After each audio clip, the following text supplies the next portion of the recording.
Wow.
আসসালামু আলাইকুম, সবাই কেমন আছেন?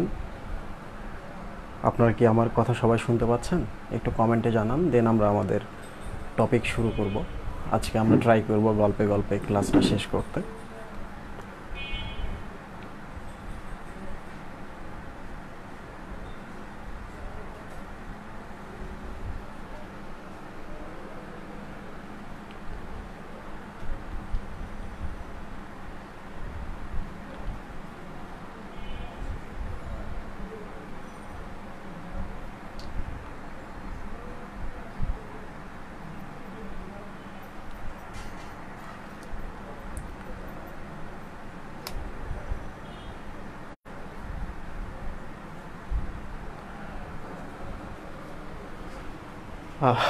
দেখো, আজকে ছবি কিছু আর্ট করা আছে, এইটা আছে। তো তোমরা তো জানোই বায়োলজিতে ছবির একটা গুরুত্ব আছে। তো আজকে বলে রাখি তোমাদের, তোমরা যখন বায়োলজিতে কোনো কিছু আনসার করবা, ছবি দেওয়ার চেষ্টা করবা। ছবিটা শুধু তুমি বুঝতে পারতেছো, টিচার বুঝতে পারছে না, এমনও যদি হয় তারপর ছবি অ্যাড করবা, যে এমনি পারো ছবি অ্যাড করবা, ঠিক আছে? এরপর লেভেলিং করবা। আর যারা ভালো ছবি অ্যাড করতে পারো তারা তো অনেক ভালো মার্ক পাও, এই হচ্ছে ঘটনা। তো এগুলোর সাথে দেখো মানুষের ব্রেনের মিল আছে, ব্রেনের সাথে মানুষের হৃৎপিণ্ডটা দেখতেও কিন্তু একটু ব্রেনের মতোই। তো আজকে আমরা এই তিনটা টপিকের মধ্যে থাকবো, এইটা, এইটা আর হৃৎপিণ্ড। তো আমরা প্রথম গল্প শুরু করব আজকে, বিষ পানের ইতিবৃত্ত।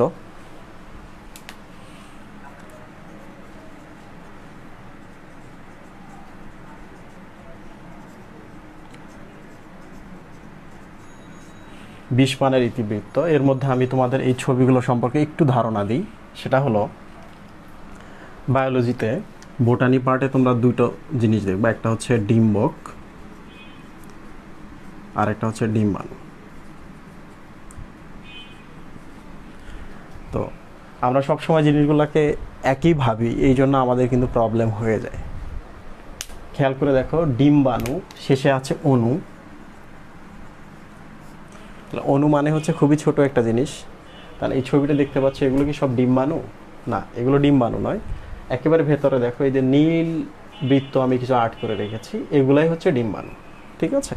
আরও যদি আমরা নির্দিষ্ট করে বলি, এই যে নিচে দেখতে পাচ্ছ, এইটা হচ্ছে ডিম্বাণু। এইটা এখানে যে দেখতে পাচ্ছ, মানে ছিদ্রপটটা এখানে আছে, তাহলে একবার দূরের দিকে। কারণ একটা শুক্রাণু যদি ডিম্বাণুর কাছে যেতে চায়, একটা ছেলে যদি একটা মেয়ের কাছে যেতে চায়, তাহলে কিছু পথ তো হাঁটতেই হয়, সব কিছু তো এত সহজ নয়, রাইট? এই পাশে যদি শুক্রাণু প্রবেশ করে, তাহলে ডিম্বাণুকে পেতে গেলে এই যে এখানে লাগবে, এটা হচ্ছে ডিম্বাণু। এখানে দেখো, এই পথে যদি প্রবেশ করে, তাহলে ডিম্বাণুকে পেতে হলে এখানে আসতে হবে, এই যে এটা হচ্ছে ডিম্বাণু। এই পথে যদি প্রবেশ করে, তাহলে এই এখানে যেতে হবে, তাহলে এটা হচ্ছে ডিম্বাণু। তাহলে তোমরা ডিম্বাণুটা দেখলা। ডিম্বাণু মানে হচ্ছে অণু, অণু মানে হচ্ছে খুব ছোট। What is ডিম্বক? ডিম্বক মানে হচ্ছে যার ভেতরে ডিম্বাণু থাকে। তাহলে ডিম্বক, ডিম একই জিনিস। তোমরা যে ডিমটা খাও বাজার থেকে কিনে এনে, ওটার ভেতরে কিন্তু ডিম্বাণু থাকে, বোঝা গেল? ওইটার ভেতরে থাকে। তাহলে ডিম আর ডিম্বক একই জিনিস। তাহলে এগুলো হচ্ছে ডিম। কার ডিম? মানুষের নয়, প্রাণীর নয়, এগুলো হচ্ছে উদ্ভিদের ডিম। তাহলে আমরা এখন পড়ছি উদ্ভিদ বিজ্ঞান। গল্পের নাম হচ্ছে বিষ পানের ইতিবৃত্ত। তাহলে তোমাকে আমি 1 গ্লাস বিষ দিলাম, তুমি এটাকে পান করবা। 1 গ্লাস বিষ দিলাম, এটাকে তুমি পান করবা। এখন দেখো, তুমি যদি বিষ পান করতে চাও, তাহলে কিন্তু তুমি বোতল বা গ্লাসটা যদি এখানে নিয়ে আসো, তাহলে কিন্তু তুমি পেপসির মতো করে তোমাকে সুইপ স্টিক দিয়ে খাইতে হবে, রাইট? তাহলে কি করতে হবে? মুখটা এরকম করতে হবে, করে ঢেলে দিতে হবে। তোমরা তো জানোই যে তরল উপর থেকে নিচের দিকে যায়, রাইট? সব কিছুই যায়, বাট তরল উপর থেকে নিচের দিকে প্রবাহিত হয়। তাহলে আমি তোমাদের এই 4টা ছবি দিলাম, বলো এই 4টার মধ্যে কোনটা বিষ খাওয়ার জন্য উপযুক্ত? এটা, এটা, এটা, না এটা? এখানে যদি আমি বিষ তরলটা দিই, তাহলে উপরে উঠবে না। এখানে যদি দিই, তাহলে এই পাশে সহজে যাবে না, নিচে পড়ে যাবে। এই পাশে যদি দিই, এটা উপরে উঠবে না। সব থেকে সহজ হচ্ছে বিষ পান যদি করতে যায় এইটা। তাহলে এখানে যদি আমি বিষ ঢেলে দিই, বিষটা কিন্তু ধীরে ধীরে নিচে নামবে, রাইট? এখন খেয়াল করো, তাহলে বিষ পানের জন্য এটা হচ্ছে সব থেকে ভালো। বিষ, বিষ থেকে হচ্ছে বিষ কাটালি। তাহলে বিষকাটালি হচ্ছে একটা গাছ, একটা হচ্ছে উদ্ভিদ, যাদের ডিমটা বা ডিম্বকটা দেখতে এরকম। কীরকম? দেখো, এর যে মুখটা আছে উপরে, এর মুখটা আছে উপরে, এর মুখটা হচ্ছে নিচে, এটা হচ্ছে পার্শ্বে, আর মুখটা দেখো বাঁকা। তাহলে আমরা বলতে পারি বিষকাটালির ডিমটা ঊর্ধ্বমুখী। তাহলে এটা হচ্ছে ঊর্ধ্বমুখী। সুফি ভাই বোঝা গেল? এর মুখটা তো উপরে, তাহলে এটা হচ্ছে ঊর্ধ্বমুখী। তাহলে এই হচ্ছে বিষ পান করবে, তার মানে বিষকাটালির ক্ষেত্রে এইরকম ডিম্বকটা বা ডিমটা হচ্ছে ঊর্ধ্বমুখী, মানে ডিম্বকের মুখটা উপরে থাকে। ঠিক আছে? তাহলে আমরা বিষকাটালির ক্ষেত্রে পেলাম ডিমটা দেখতে কেমন বা ডিম্বকটা দেখতে কেমন। পরীক্ষায় কিন্তু এটা আসে। আমরা এখন পড়ছি উদ্ভিদের প্রজনন। উদ্ভিদের প্রজনন একেবারে শেষের দিকের চ্যাপ্টার, প্রায় 10-11 নাম্বার চ্যাপ্টার বোটানির, বাট এটা পরীক্ষায় আসে, এই জন্য আমি এটা পড়াচ্ছি। এখান থেকে আমি কি শিখবো? এখান থেকে শিখবো কিভাবে চিত্রগুলো দ্বারা কিভাবে একটু ট্রিকি ওয়েতে জিনিসটা মনে রাখা যায়। এখানে কোনো ছন্দ পড়তে হবে না। তোমরা তো বিভিন্ন ছন্দ পড়ো মুখস্থ রাখার জন্য, আমি কোনো ছন্দ দিই না। আমি চাই তোমরা মাথাটাকে ব্যবহার করো, চিন্তা ভাবনা করো, তাহলে এগুলো এমনিতেই মনে থাকবে। ঠিক আছে? বিষকাটালি, দেখো বিষকাটালি পানিতে থাকে, এই জন্য এটাকে বলা হয় পানি মরিচ। তাহলে কখনো যদি বলে ঊর্ধ্বমুখী ডিম্বক কাদের, তোমরা বলো বিষকাটালি। মুখটা উপরে, পান করতে, বিষ পান করতে সহজ, এটাকে বলে পানি মরিচ। হয় পানি মরিচ। বিষকাটালি থাকে পানিতে। বিষকাটালি বিষাক্ত বা গায়ে যদি লাগে প্রচণ্ড মরিচের মতো ঝাল ঝাল লাগে, খারাপ লাগে, এই জন্য এটার নাম হচ্ছে পানি মরিচ। তাহলে পানি মরিচ যদি আসে তাহলে গোলমরিচ আসবে না? তাহলে দেখো গোলমরিচ।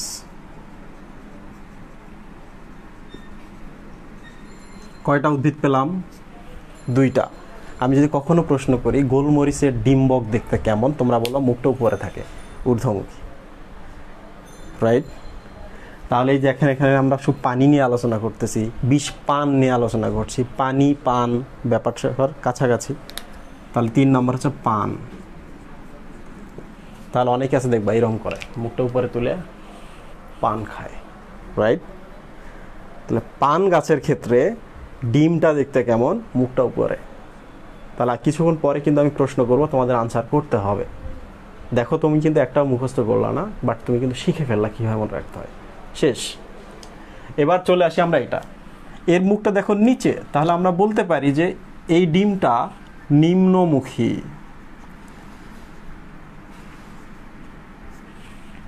রাইট? উপর যদি ঊর্ধ্ব হয় তাহলে নিচটা কিন্তু নিম্ন, আবার উপরটা যদি ঊর্ধ্ব হয় নিচটাকে কিন্তু আমরা অধোমুখীও বলতে পারি।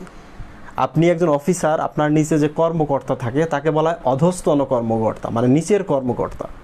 তাহলে নিম্নমুখীর আরেকটা নাম কি হতে পারে? অধোমুখী। রাইট? তাহলে এটা হচ্ছে অধোমুখী ডিম্বক। এটার উদাহরণ আমরা মনে রাখবো কিভাবে? দেখো, তুমি যদি, তোমার আম্মু যদি এই যে বিকেলবেলা রাতের বেলা তোমাকে যদি ছোলা খেতে দেয়, ছোলা, তাহলে কি করবা? তোমাকে যে রেডি খেতে দেয় কি করবা? তাহলে নিচে নিয়ে এইভাবে খাওয়া, মুখটা কিন্তু এখন নিচে। তাহলে এটার উদাহরণ হচ্ছে ছোলা। তুমি কোনোভাবেই ছোলাকে এগুলোর মধ্যে বসাইতে পারবে না। একটু ভালো করে দেখো তো, তোমাকে ছোলা খেতে দিচ্ছে, ছোলা তো খুব ভালো জিনিস, খেতেও মজা লাগে। বাইরে গিয়ে কিন্তু আমরা কিনে খাই, মুখ বাঁকা করে কখনো খাবা না, লুকায় লুকায় খাবা, মানে পার্শ্ব, মুখটা হচ্ছে পাশের দিকে, ওদিকে গিয়ে চুপ করে খেয়ে আসবে। ছোলা তো খারাপ জিনিস না, মদ না। রাইট? আবার চিন্তা করো তো, তুমি কি এইভাবে খাবা, মুখটা এইরকম করে ছোলা ঢেলে দিবা? জীবনও না। তাহলে ছোলা। তো আর একটা ওই রকম আছে, সেটাকে বলে রেডি। ক্লিয়ার? তো রেডিটা যদি মনে নাও থাকে, মনে রাখবা এই রেডিকে তুমি এখানেও বসাইতে পারবো না, এখানেও পারবো না, এখানেও পারবো না, তখন বাধ্য হয়ে তুমি রেডিকে এটার উদাহরণ হিসেবে মনে রাখবা। তাহলে ছোলা যে উদ্ভিদটা আছে, রেডি বলে যে উদ্ভিদটা আছে, সেই সব উদ্ভিদের ডিমটা দেখতে নিম্নমুখী। তোমরা কি সবাই আমার কথা বুঝতে পারছো? একটু কমেন্টে জানাও তো।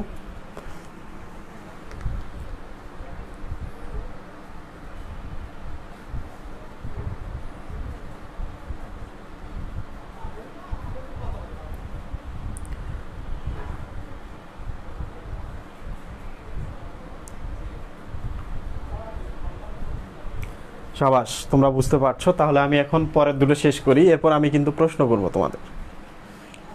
দেখো, এর মুখটা কিন্তু এদিকেও না, এদিকেও না, নিচেও না, পাশের দিকে। তাহলে আমরা বলতেই পারি এর মুখ হচ্ছে পাশে, তাহলে এটার নাম হচ্ছে পার্শ্বমুখী। তাহলে এই জিনিসটার নাম হচ্ছে ডিম্বক। এই জিনিসটা হচ্ছে ডিম্বক, যে ডিম্বকের মুখটা থাকে পাশের দিকে। ক্লিয়ার? এখন চিন্তা করো, তুমি একজন মানুষ, চিন্তা করো তুমি ডাক্তার হবা, ইঞ্জিনিয়ার হবা, তুমি কখনো চিন্তা করো না যে আমি সয়েল সায়েন্স নিয়ে পড়বো, রাইট? আমি কখনো একটু আইন নিয়ে পড়াশোনা করি, একটু অন্য ট্র্যাকে যাই। তাহলে সবাই চিন্তা করে যে আমরা সোজা পথে এখানে আসবো। কিন্তু যারা বিপ্লবী, যারা বিপ্লবী, বোঝা গেল,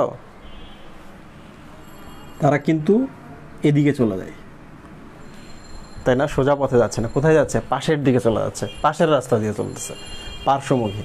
তো বিপ্লবীদের যদি নাম কখনো তোমরা জানতে চাও, তাহলে তোমরা তো অনেকের নাম জানো। এর মধ্যে হচ্ছে সুরিয়াকে বলা হয় সূর্য সেন, ক্ষুদিরাম আছে, রাইট? তাহলে বিপ্লবী কারা? ক্ষুদিরাম, তাহলে হচ্ছে ক্ষুদিপানা। পার্শ্বমুখী কারা? ক্ষুদিপানা। 1 2 নম্বর হচ্ছে, তোমাকে আমি ধরা যাক আফিম খেতে দিলাম।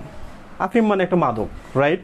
তো মাদকটা কিন্তু তুমি সবার সামনে খেতে পারবা না, মুখটা এরকম করে কিংবা এরকম করে খাইতে পারবা না। তোমাকে কি করতে হবে? একটু পাশে গিয়ে লুকিয়ে খেতে হবে, রাইট? তাহলে যেহেতু তুমি আফিম খাওয়ার সময়, মদ খাওয়ার সময় পাশে যাচ্ছে লুকিয়ে, তাহলে আফিমের যে ডিম্বকটা আছে, ডিমটা আছে, তাহলে সেটার মুখ কেমন হবে? পার্শ্বমুখী, রাইট? আফিম, বলে রাখি, আফিম আসে পপি গাছ থেকে। পপি গাছ থেকে। পাহাড়ি এবং প্রস্তর আছে যেসব এলাকাতে, পাহাড় আছে এবং পাথর বেশি আছে, এই সব জায়গায় পপি গাছ ভালো হয়। যেমন পাকিস্তান, আফগানিস্তান, ইরান, ইরাক, এদিকে প্রচুর পরিমাণে পপি গাছ বা আফিম তৈরি হয়। বোঝা গেল? এখন যদি আমি তোমাকে জিজ্ঞেস করি আফিম বা পপি গাছের ডিমটা আছে, মুখটা কেমন, তুমি কিন্তু কোনোভাবেই এগুলোতে মিশাই বলতে পারবো না। তোমাকে এখানেই যেতে হবে, যেটা ডিমটা আফিম যদি আমি খেতে চাই, তাহলে আমি একটু পাশে লুকিয়ে খাবো। তার মানে এই ডিম্বকের মুখটা হয় পার্শ্বমুখী। সুফি ভাই বোঝা গেল? মহিব বোঝা গেল? ক্লিয়ার? আশা করি এই পর্যন্ত সবাই বুঝেছো। লাস্ট যেটা আছে আমি এটা দেখিয়েই শেষ করব, এরপর প্রশ্ন করব তোমাদের। দেখো, এর মুখটা কিন্তু উপরে না, মানে ঊর্ধ্বমুখী নয়, নিচে নয়, নিম্নমুখী নয়, পাশেও নয়, পার্শ্বমুখীও নয়। এর মুখটা দেখো পাশে এসে একটু বাঁকা হয়ে গেছে। তাহলে এর মুখটাকে আমরা বলতে পারি না বাঁকা মুখ? বাঁকা মুখ। তাহলে উদ্ভিদের যে ফুলটা আছে, ফুলে থাকে ডিম্বক বা ডিম, তার ভেতরে থাকে ডিম্বাণু। সেই ডিমটা বা ডিম্বকটার মুখটা হচ্ছে পার্শ্বমুখী। তাহলে এই ডিম্বকটা হচ্ছে পার্শ্বমুখী।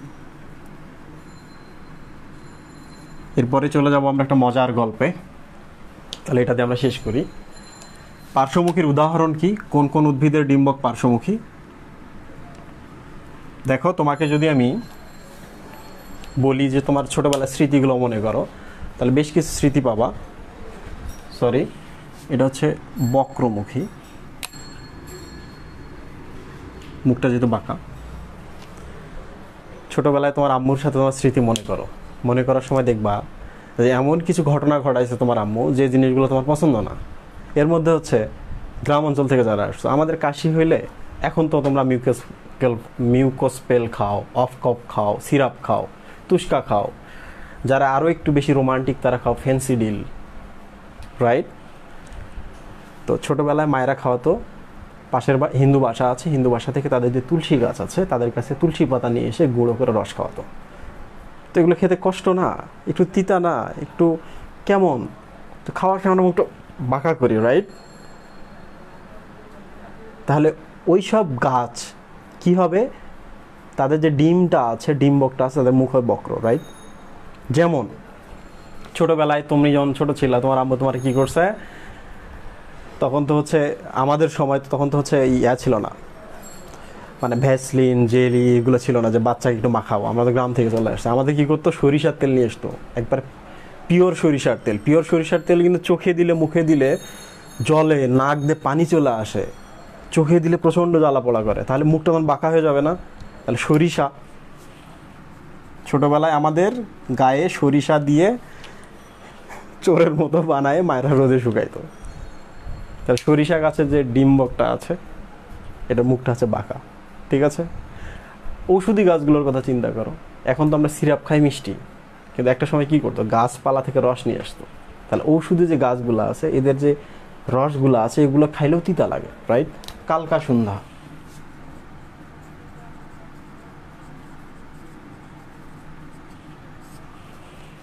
কালকা সন্ধ্যা ঔষধি গাছ, তিতা। তাহলে তুমি যখন খেতে যাবা মুখটা তখন বাঁকা করে ফেলবা। তাহলে বক্রমুখী, ডিম্বকের উদাহরণ কোন কোন উদ্ভিদ? সরিষা, ডিম্বক, বক্রমুখী, কালকা সন্ধ্যা, ডিম্বক, বক্রমুখী। আমরা কিন্তু একটা টপিক শেষ করেছি এবং আমি নিশ্চিত তোমরা যদি আজ থেকে 2 বছর পরে এই টপিকটা বই খুলে একবার দেখো, তোমাদের আর কখনোই ভুল হবে না। প্রত্যেকটা কোশ্চেনের আনসার তোমার লাইফ সেট করে দেবে। তাহলে এইভাবে পড়তে হয়। তাহলে আমি এখন মিশাই দিচ্ছি, তোমাদের প্রশ্ন করবো, তোমরা আনসার করবো, দেন আমরা আজকে একটা গল্পে চলে যাব। ওকে?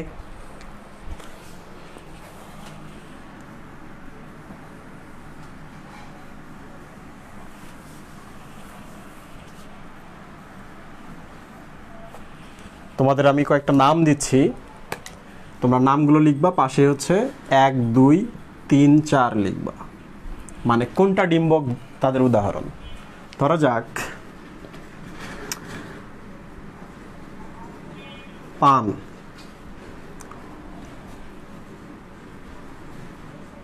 পপি বা আফিম। পপির ফল থেকে আফিম তৈরি হয়। আরেকটা হচ্ছে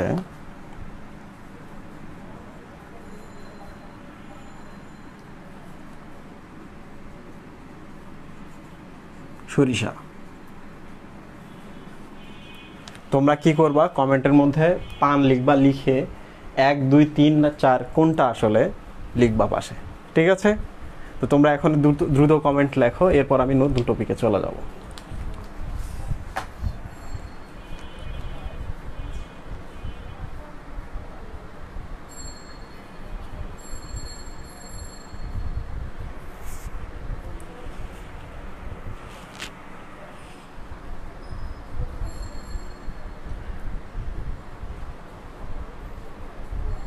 কি অসাধারণ সফি ভাই,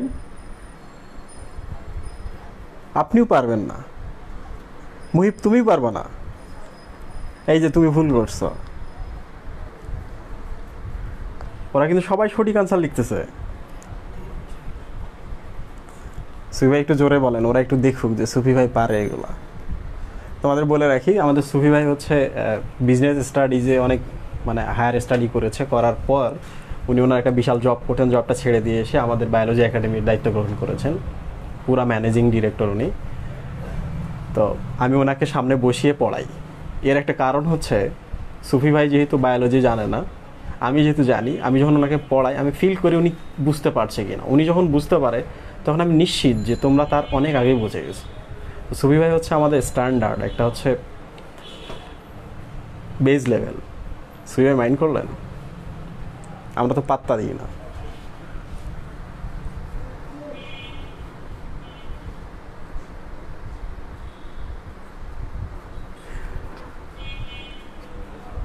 তোমরা যে আনসার করেছো, অনিক হোসেন, নাহিমা সুলতানা, মেহেরুন্নেসা, বিস্মা, নুসরাত বেন্তা ইসলাম, নবনীতা, মেহেদি, আল ইমরান, তাহসিনা, রাফসানা, সাবিলা, Naima, Sumi, Zarif,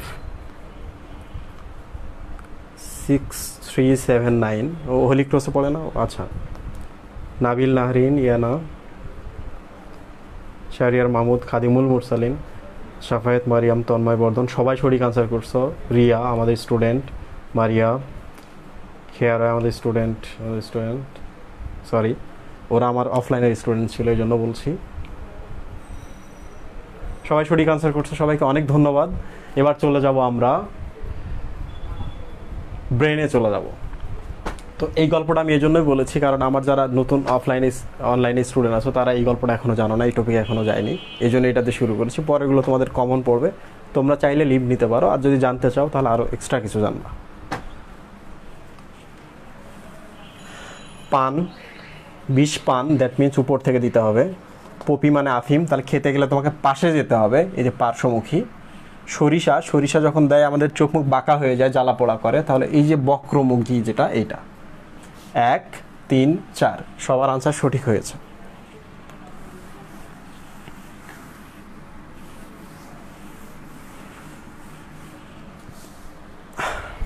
look, this is human brain. তাহলে ব্রেন থেকে আমি কিছু কথা বলি তোমাদের। আগে বেসিকটা অল্প আলোচনা করি, দেন আমি টপিকে চলে যাব। এটা হচ্ছে মানুষের মস্তিষ্ক। তোমরা মনে রাখবা, মানুষের যে মস্তিষ্কটা আছে এইটা কিন্তু আগে তৈরি হয়নি, তৈরি হয়েছে আমাদের যে মেরুদণ্ড আছে এর ভেতরে একটা বিশাল লেজ আছে, এটাকে বলা হয় কর্ড। যেহেতু স্নায়ু বা নিউরন বা নার্ভ দ্বারা তৈরি, এটাকে বলা হয় নার্ভ কর্ড। কেন কর্ড বলে? কারণ এটা দড়ির মতো। নার্ভ কর্ড, এটা হচ্ছে দড়ি। কর্ড মানে হচ্ছে দড়ি, নার্ভ মানে হচ্ছে স্নায়ু। তাহলে স্নায়ু নির্মিত দড়ি কোনটা? এই যে এখান থেকে যেটা দেখা যাচ্ছে এটা, এইটাই পরবর্তীতে সামনের দিকটা একটু ফুলে ফেপে ব্রেন তৈরি করে। তাহলে ব্রেনটা সবার শেষে আসছে, ঠিক আছে? তো এখন আমরা ব্রেন সম্পর্কে একটু পড়বো। এখানে আমরা একটা অংশের কাজ দেখব। এর আগে আমি থ্যালামাস দেখিয়েছি, হাইপোথ্যালামাসের গল্প আমি গ্রুপে পোস্ট দিয়ে দিব ভিডিওটা। আজকে আমরা পড়বো মেডুলা অবলঙ্গাটা। তো যারা এটা পড়ো নাই, একদম টেনশনের কিছু নাই, আজকে শিখে ফেলো। ব্রেনকে আমরা 3 ভাগে ভাগ করি। অগ্র ব্রেন বা অগ্র মস্তিষ্ক, মধ্য ব্রেন মধ্য মস্তিষ্ক, আর হচ্ছে পশ্চাৎ মানে পেছনের মস্তিষ্ক। এখন যদি আমি তোমাদের বলি এই ব্রেনটা দেখো তো, এই ব্রেনের কোনটা অগ্র, কোনটা মধ্য, কোনটা পশ্চাৎ? এই ছবিটা আসলে হচ্ছে, আমি যদি এইভাবে দাঁড়াই তাহলে এটা হচ্ছে আমার ছবি। তাহলে যে লেজটা দেখা যাচ্ছে এখানে পেছনে, তাহলে এটা পেছন দিয়ে বের হয়ে চলে গেছে, ঠিক আছে? তাহলে তোমাদের মাথায় কিন্তু চলে আসতেছে এই জায়গাটা হচ্ছে অগ্র, এই জায়গা হচ্ছে মধ্য, তাহলে এই জায়গাটা হচ্ছে পশ্চাৎ, রাইট? ব্যাপারটা কিন্তু এমন না। আমরা তো মানুষ, তাহলে আমরা দণ্ডায়মান হয়ে থাকি। মানুষ আগে কি ছিল, মানে কি ছিল এটা না, মানুষের আগের ক্লাস কি? পাখি। পাখির আগের ক্লাসের নাম কি? রেপটাইলস, মানে সরীসৃপ। সরীসৃপের আগের নাম কি? অ্যামফিবিয়া বা উভচর। উভচরের আগের কি? মাছ। মাছ কিন্তু এরকম না, মাছ এইভাবে থাকে, মাছ এইভাবে থাকে। তাহলে একটু খেয়াল করো, এটা হচ্ছে মাছের ব্রেন। এই জিনিসটাকে আমরা মাছের মতো করে সাজাইলাম এইভাবে। তাহলে এখন খেয়াল করে দেখো, এইটা হচ্ছে অগ্র, এটা হচ্ছে মধ্য, এটা হচ্ছে পশ্চাৎ, রাইট? এইটাকে যদি আমি একটু এরকম করি, তাহলে দেখো এটা অগ্র ছিল, তাহলে এই জায়গাটা হচ্ছে অগ্র, এটা হচ্ছে মধ্য, তার মানে এই জায়গাটা হচ্ছে মধ্য, এটা হচ্ছে পশ্চাৎ, তার মানে এই জায়গাটা হচ্ছে পশ্চাৎ মস্তিষ্ক, রাইট? তাহলে আসলে উপর নিচ থেকে সাজানো হয়েছে, কিন্তু বইয়ের মধ্যে দেওয়া আছে অগ্র মধ্য পশ্চাৎ। ওটা ঠিক আছে, বাট আমাদের বুঝতে একটু সমস্যা হয়। তো বায়োলজির মজাটা হলো এইটা, যদি তুমি সঠিক জিনিসটা জানো তোমাকে কেউ আটকাতে পারবে না। আসি এবার আমরা, দেখো ব্রেনকে আমরা 3 ভাগে ভাগ করলাম। আমরা আজকে পড়বো মেডুলা, পুরো নাম হচ্ছে মেডুলা অবলঙ্গাটা।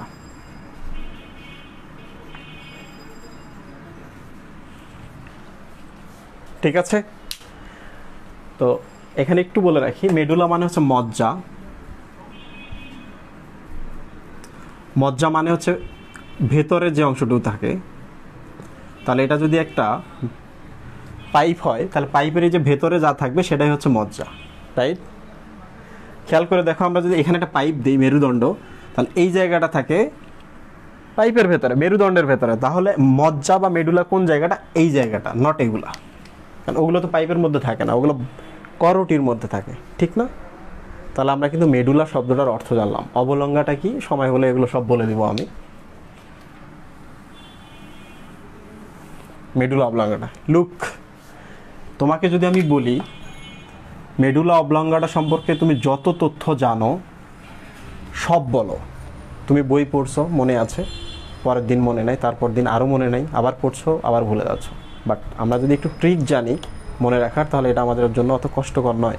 আমি তোমাদের প্রশ্ন করব, তোমরা সাথে সাথে কমেন্ট করবা, আনসারগুলো আমরা ওখানেই পেয়ে যাব, ঠিক আছে? একটা আনসারও আমাকে দেওয়া লাগবে না, তোমরা নিজেরাই আনসার করবো, অথচ তোমরা কিছুই জানো না মেডুলা অবলঙ্গাটা সম্পর্কে, রাইট? বিশেষ করে ফার্স্ট ইয়ার বা নিউ সেকেন্ড ইয়ার যারা, তারা।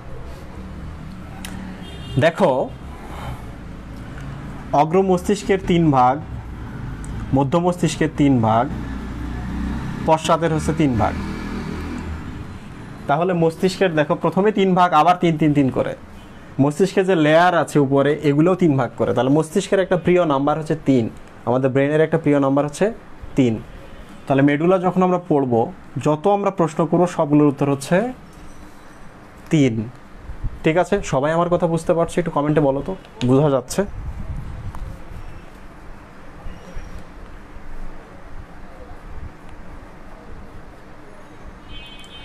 সাবরিন মুনা, আমি তোমার কমেন্ট দেখিনি।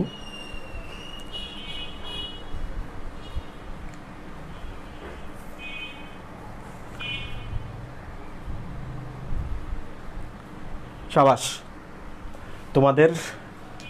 তোমরা আছো আমার সাথে, বোঝা যাচ্ছে। লুক, আমি আজকে তোমাদের পড়াবো, আমি কিচ্ছু আনসার করবো না, তোমরা আনসার করবা। তোমাদের কাছ থেকে আনসার নিয়ে আজকে আমি পুরো তথ্যটা ফিল আপ করবো। ঠিক আছে, সুফি ভাই আর মুহিব আপনারা আছেন, আপনারা আনসার করবেন মনে মনে, আপনাদের মুখ দেখে আমি আনসার নিয়ে নেব। ঠিক আছে, এখন প্রশ্ন হচ্ছে, প্রথম প্রশ্ন, ব্রেনের কয়টা অংশ? আনসার কি? 3। দেখেন 3টা। এরপর যদি জিজ্ঞেস করি অগ্র ব্রেনের কয়টা অংশ? 3। মধ্য ব্রেনের কয়টা? পশ্চাৎ ব্রেনের কয়টা? 3। এবার যদি জিজ্ঞেস করি মেডুলা অবলঙ্গাটা কয় নম্বর ব্রেনে আছে? 3 নম্বর। তাহলে দেখেন এটা যদি 1 হয়, এটা 2, এটা 3, তাহলে মেডুলা অবলঙ্গাটা আমরা এই 3 নম্বর ব্রেনে পাবো, রাইট? এবার যদি জিজ্ঞেস করি পশ্চাৎ ব্রেনের কয় নম্বরে পাবো তাকে? আনসার কি? 3। তাহলে এখানেও পাবো না, এখানেও পাবো না, এখানে পাবো মেডুলা। তাহলে পশ্চাৎ মস্তিষ্কের সবার শেষে যে থাকে সেই হচ্ছে মেডুলা। কিন্তু তোমাদের বইতে কি দেওয়া আছে? এখানে দেওয়া আছে মেডুলাটাকে 2 নম্বরে দেওয়া আছে, যেটা আদৌ ঠিক না। কারণ এইটা হচ্ছে 1 নম্বর, এটা হচ্ছে 2 নম্বর, এটা হচ্ছে 3 নম্বর। বোঝা গেল? তাহলে পশ্চাৎ মস্তিষ্কেরটা জাস্ট একটু দেখাই। এটা হচ্ছে নিচে আছে, তার মানে এটাই পশ্চাৎ। এটা হচ্ছে 1 নম্বর পার্ট, 1। এটা হচ্ছে 2 নম্বর পার্ট, আর এই যেটা দেখতে পাচ্ছ এটা হচ্ছে 3 নম্বর পার্ট। তাহলে এবার আমরা মেডুলা সম্পর্কে পড়ি। ঠিক আছে, ওকে। মেডুলার ইতিবৃত্ত, যত তথ্য আছে আমরা এখান থেকে বাইর করে নেব, একটা আমরা মুখস্থ করব না। আচ্ছা, ছবিটা দেখে বলো তো মেডুলা কয় নম্বরের নিচে আছে? 2 এর নিচে আছে, রাইট? তাহলে অবস্থান, মেডুলা থাকে 2 এর নিচে। তুমি যদি বইটা একটু পড়ো তাহলে বুঝতে পারবে, এটার নাম হচ্ছে পন্স। তাহলে মেডুলা কোথায় থাকে? পন্সের নিচে। তাহলে 2 নম্বর অংশটার নাম পন্স। এটা আপাতত মনে রাখার দরকার নাই। 1, 2 আকার। লুক, এখন আমি তোমাদের প্রশ্ন করব, তোমরা আনসার করবা। সূত্র কি? মেডুলা অবলঙ্গটা দেখতে কয় কোণাকার? 3 কোণাকার। 3 কোণাকার একটা স্থাপত্য আছে সারা পৃথিবীর একটা বিশেষ জায়গা, মরুভূমি প্রবণ দেশে। কোন দেশে? মিশরে। বলছে মিশরে একটা ত্রিকোণাকার একটা স্থাপত্য আছে, নাম কি? পিরামিড। তাহলে মেডুলা অবলঙ্গটা দেখতে কিসের মতো? পিরামিড। আমরা কিন্তু 3 থেকে পিরামিডটা নিয়ে আসলাম। খেয়াল করে দেখো, পিরামিডটা কিন্তু গোলাকার না, পিরামিডটা হচ্ছে এইরকম। তাহলে গোলাকার নাকি দণ্ডাকার? পিরামিড দণ্ডাকার, দণ্ডের মতো। তাহলে পিরামিড আকৃতির দণ্ডাকার কিংবা দণ্ডাকার পিরামিড আকৃতি। কে? মেডুলা। ঠিক আছে, 3। এবার চলে আসি, যখন পিরামিডের কথা আসে তখনই কিন্তু আমরা ভাবি যে কোনটা উঁচু পিরামিড, কোনটা নিচু পিরামিড। তার মানে এখন দৈর্ঘ্য প্রস্থ দেখতে হবে আমাদের। পরিমাপ,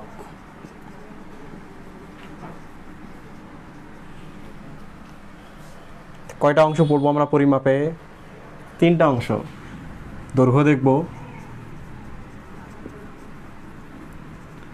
2, এই যে এই পাশে দেখবো, তার মানে এটা চওড়া বা প্রস্থ।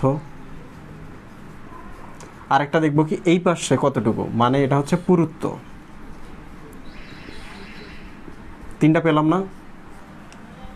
এবার যদি আমি জিজ্ঞেস করি দৈর্ঘ্য কত সেন্টিমিটার, সূত্র কি? 3 সেন্টিমিটার। দৈর্ঘ্য হচ্ছে 3 সেন্টিমিটার, তার দৈর্ঘ্যই বেশি, তাহলে প্রস্থ কম, পুরুত্ব আরো কম।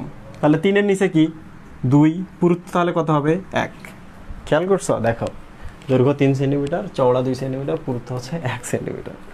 এটি আসলে 1 না, এটি আসলে হচ্ছে 2, 1.2 সেন্টিমিটার। দেখো আমরা এটাও জেনে গেলাম। আচ্ছা এবার একটা বেসিক থেকে প্রশ্ন করি। এটা কি 2 নম্বর একটা অংশ, নাম হচ্ছে পঞ্চ, আমরা কিছুক্ষণ আগে বলেছি। তাহলে নিচে কি থাকবে সুবি ভাই? পুরো লেজটা তো এদিকে থাকবে, তাই না? তো এটার হচ্ছে একটা পাইপের ভেতরে থাকে। তো পাইপের ভেতরে এটা থাকে বলে এটার নাম হচ্ছে সুষুম্না কাণ্ড। সুষুম্না কাণ্ড, কাণ্ড মানে হচ্ছে এটা যদি গাছ হয়, খেয়াল করে দেখো এটা হচ্ছে কাণ্ড, রাইট? সুষুম্না শব্দের অর্থ কি? এটা হচ্ছে হিন্দু ধর্মগ্রন্থ থেকে এসেছে, এটা আমি আরেকদিন বলবো সময় পেলে। এটার নাম হচ্ছে সুষুম্না কাণ্ড। এখন বলো তো সুষুম্না কাণ্ড মানে নিচের অংশ 2, এদেরকে কে যুক্ত করছে? এই কালো অংশটা। তাহলে আমি একটু মেডুলা অবলঙ্গটা দেখাই তোমাদের, পিরামিড খুঁজে বের করবো আমরা। দেখো এই যে পিরামিডের চূড়া, নিচে আসলাম, এটা এই দেখো পিরামিড পাইছি, এইটাই হচ্ছে সেই পিরামিড। তাহলে ওটাই হচ্ছে মেডুলা অবলঙ্গটা। তাহলে মেডুলা অবলঙ্গটা কাকে যুক্ত করে? 2কে এই যে এইটার সাথে, সুষুম্না কাণ্ডের সাথে যুক্ত করে।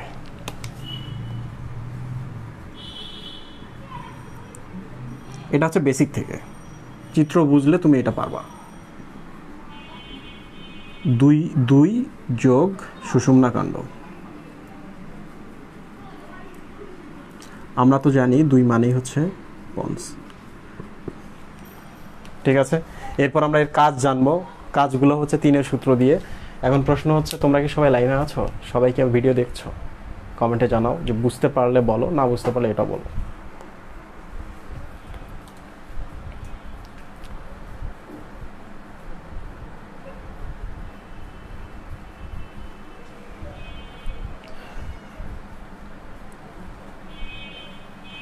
রাহাতুল বাশার,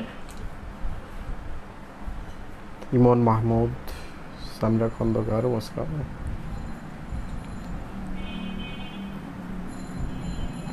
সবার সুবিধা ওরা সবাই বুঝতে পারছে। তাহলে আমরা নেক্সট অংশে প্রসিড করি।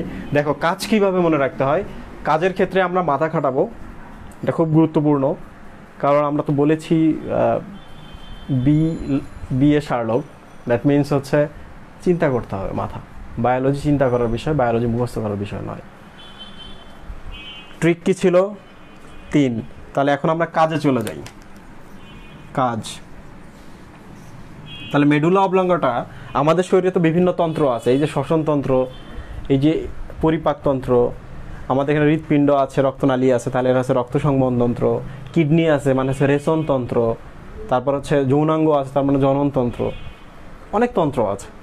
তাহলে এখন বলো তো মেডুলা অবলঙ্গটা কয়টা তন্ত্র নিয়ন্ত্রণ করবে? 3টা। 1, 2, 3। ট্রিক আমি দিয়ে রাখছি। কোন 3টা? এইভাবে দেখো। 1, 2, নাক মানে কি? শ্বাস প্রশ্বাস, মানে হচ্ছে শ্বসনতন্ত্র। 2, মুখ, মুখ মানে কি? পরিপাক, তাহলে পরিপাকতন্ত্র।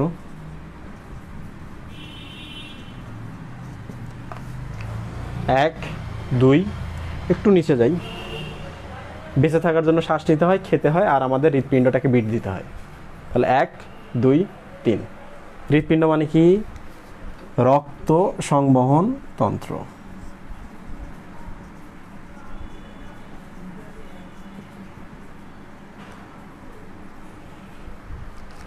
এবার প্রশ্ন করি, তোমরা তো বিধ্বস্ত করোটি বলে একটা নাম শুনছো, মানে মাথায় গুলি করলা, খুলি ফুটা হয়ে গেল, ফেটে গেল, এটার নামই হচ্ছে বিধ্বস্ত করোটি। তাহলে খুলির নাম কি? করোটি। এই করোটি আছে, করোটির বিভিন্ন ছিদ্রপথে, যেমন এই চোখ আছে, এই তাহলে এই যে ছিদ্রটা আছে আমাদের মাথার খুলির, এই ছিদ্রপথে আসছে অপটিক স্নায়ু, চোখে আসছে একটা স্নায়ু। কোত্থেকে আসছে? ভেতরে মাথা থেকে তৈরি হয়েছে, এইটা থেকে তৈরি হয়েছে। যেহেতু মাথা বা করোটির ভেতর থেকে তৈরি হয় এবং ওগুলো বাইরে আসে, এই জন্য এই স্নায়ুগুলা বা এই কারেন্টের তারগুলাকে বলা হয় করোটিক স্নায়ু। করোটিক স্নায়ু।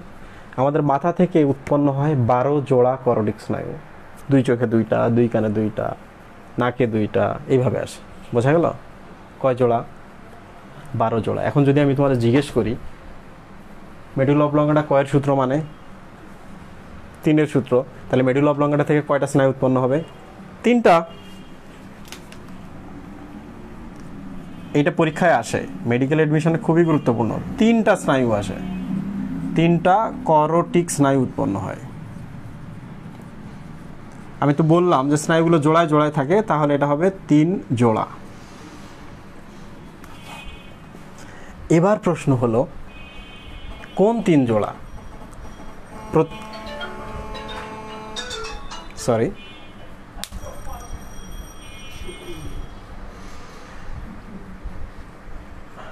মুহিব কেদান, এক্সট্রিমলি সরি যে মাঝখানে ব্রেক হয়েছে। কয় জোড়া স্নায়ু উৎপন্ন হয় এখান থেকে সুবি ভাই? 3 জোড়া। আমি বলেছিলাম যে মেডুলা অবলঙ্গাটার সূত্র কত? 3। তাহলে 1 জোড়া, 2 জোড়া, 3 জোড়া, 4 জোড়া এইভাবে নাম করা হয়, 1 2 3 4 এইভাবে। তাহলে এখন বলেন তো কোন জোড়াগুলো আসে? আমরা কিন্তু জানি না। তাহলে উত্তর কি? উত্তর হচ্ছে 3কে যদি আমরা 3 দ্বারা গুণ দিই হয় 9। দেখো আমরা কিন্তু পেলাম 9ম জোড়া, 10ম জোড়া এবং 11 জোড়া স্নায়ু উৎপন্ন হয় আমাদের করোটির ভেতর মেডুলা অবলঙ্গাটা থেকে। তাহলে বাকিগুলো অন্য অন্য জায়গা থেকে উৎপন্ন হয়। তোমাদের বইতে আরও স্নায়ুর নাম আছে, বাট ওগুলো আপাতত মনে রাখার দরকার নাই। সঠিক হচ্ছে এটা। এই পর্যন্ত কি ক্লিয়ার?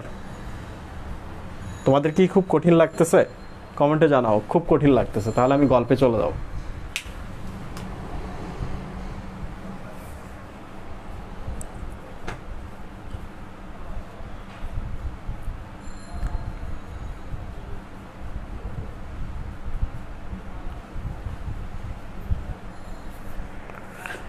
বায়োলজিতেই 3 সংখ্যাটা এত বেশি বার পাওয়া যায় যে মাঝে মাঝে এমন হয় যে তুমি পারছো না আনসার করতে, 3 দাগায় দিয়ে আসো, হয়ে গেছে।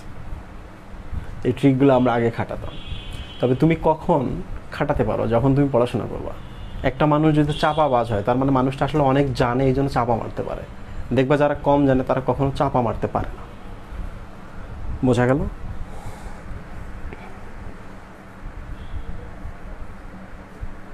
ওকে, ঠিক আছে। এবার চলে আসি আমরা, কিন্তু এই যে দেখো এই জায়গাটা কিন্তু আমি শেষ করি নাই, তাহলে পুরোটাই আমি শেষ করছি। তাহলে এগুলো তোমরা আনসার পারবা। কিছুক্ষণ পর আমি প্রশ্ন করব, এগুলো আমি মিশাই দিচ্ছি।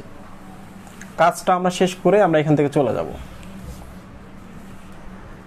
শ্বসনতন্ত্র নিয়ন্ত্রণ করে, পরিপাকতন্ত্র নিয়ন্ত্রণ করে, রক্ত সংবহন তন্ত্র নিয়ন্ত্রণ করে। যেমন রক্ত সংবহন তন্ত্রের কথা ভাবেন, হৃৎপিণ্ড আছে এদিকে। হৃৎপিণ্ড তাহলে কি হয়? বিট দেয়। তাহলে বিট যেহেতু রক্ত সংবহন তন্ত্র নিয়ন্ত্রণ করে, তাহলে বিটটা নিয়ন্ত্রণ করতে পারে। রক্ত সংবহন তন্ত্রে আছে রক্তচাপ, এগুলো নিয়ন্ত্রণ করার ব্যাপার আছে। পরিপাক তন্ত্রের কথা ভাবো, তুমি খাচ্ছ, গিলছো, মুখ থেকে লালাক্ষরণ হচ্ছে, এগুলো কি? শ্বসনতন্ত্রের কাজ। তাহলে কে কাজ করে এগুলা? Medulla অবলঙ্গাটা, medulla. তাহলে কাজগুলো আমি একটু সিকোয়েন্স অনুযায়ী তোমাদের বোঝাই দিই। শ্বসন, পরিপাক থেকে আমরা শুরু করি। দেখো, পরিপাক করতে গেলে প্রথমে আমাদের খেতে হয়, তার মুখে খাবার চলে আসলো। খাবার আসার পর তাহলে কি হবে? এখান থেকে লালাক্ষরণ হবে, রাইট? তাহলে পরিপাকতন্ত্রের লালাক্ষরণ। তাহলে কখনো যদি জিজ্ঞেস করি তুমি তেঁতুলের কথা ভাবছো, মুখে লালা আসছে, কোন স্নায়ু কাজ করছে? মেডুলা। মস্তিষ্কের কোন অংশ নিয়ন্ত্রণ করছে? Medulla, right? মুখে খাবার দিছো, লালা আসছে, লালাক্ষরণ। এরপর খাবারটা তুমি কি করবা? লালার সাথে মিশে গিলে ফেলবা। এটাকে আমরা বলি গলাধকরণ।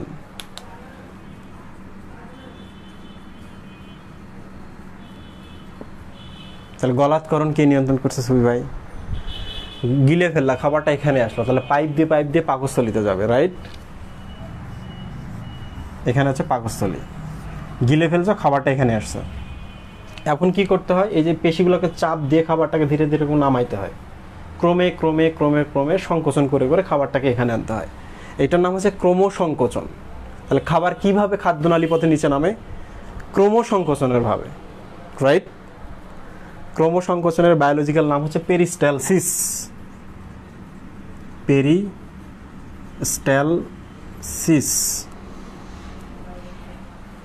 তাহলে বুঝতে পারছো, লালাক্ষরণ, গলাধকরণ, নামছে, পেরিস্টালসিস। খাবারটা ভালো ছিল, খাবারটা যদি হজম হয়ে যায় শরীর থেকে মল ও মূত্র হিসাবে বের হয়ে যাবে। তাহলে মল ত্যাগ, মূত্র ত্যাগ।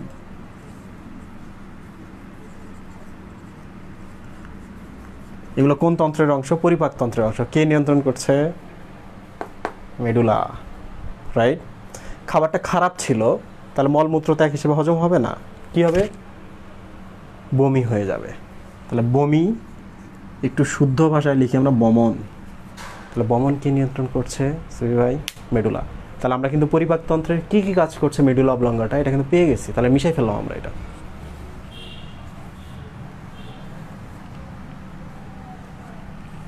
বাকিগুলো খুব সহজ। দেখো, রক্ত সংবহন তন্ত্র মানে হচ্ছে হৃৎপিণ্ড। হৃৎপিণ্ড থেকে রক্তনালী উৎপন্ন হয়, এই পথে খাবারটা যায়, রাইট। তাহলে যখন হৃৎপিণ্ড চাপ দেয় ছেড়ে দেয়, চাপ দেয় ছেড়ে দেয়, এটার নাম কি? হার্টবিট। তাহলে হার্টবিট বা হৃদস্পন্দন কে নিয়ন্ত্রণ করে সুবি ভাই?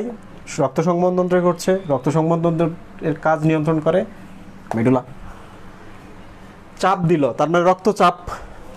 তাহলে রক্তচাপ কে নিয়ন্ত্রণ করে? মেডুলা অবলঙ্গাটা। রক্তগুলো এখন এই যে নালীর মধ্যে চলে আসলো, এখানেও তো তাদের একটা চাপ থাকবে। চাপ না থাকলে কি আমরা যে এখানে কাফ দিয়ে কেমনে রক্তচাপ পাই? এখানে নালী আছে, ওর ভেতরে রক্তচাপ দেখি। তাহলে এখানে যে রক্ত নালীগুলো আছে, রক্তগুলো তাদের চাপ দেয় নালীকে, নালীগুলো আবার রক্তের উপরে চাপ দেয়। তাহলে রক্তনালীর চাপ দেওয়া, চাপ মানে কি? সংকোচন না? তাহলে রক্তনালীর সংকোচন কে নিয়ন্ত্রণ করে? মেডুলা অবলঙ্গাটা। রক্তনালীর সংকোচন। খেয়াল করে দেখো, আমরা একবার শেষ লাইনে চলে আসছি আজকের লেকচারের। তারপর আমি আরেকটা এক্সট্রা, তোমরা যদি চাও ওটা পড়াবো, তারপর আমরা লাইভ থেকে চলে যাব। একবারে শেষ মুহূর্তে চলে আসছি। তাহলে হৃদস্পন্দন, চাপ দিয়ে যেহেতু বের করলো তাহলে রক্তচাপ, রক্তনালীতে গেল তাহলে রক্তনালীর সংকোচন, এটাও তো এক ধরনের চাপ। কে নিয়ন্ত্রণ করলো? মেডুলা অবলঙ্গাটা। Last line.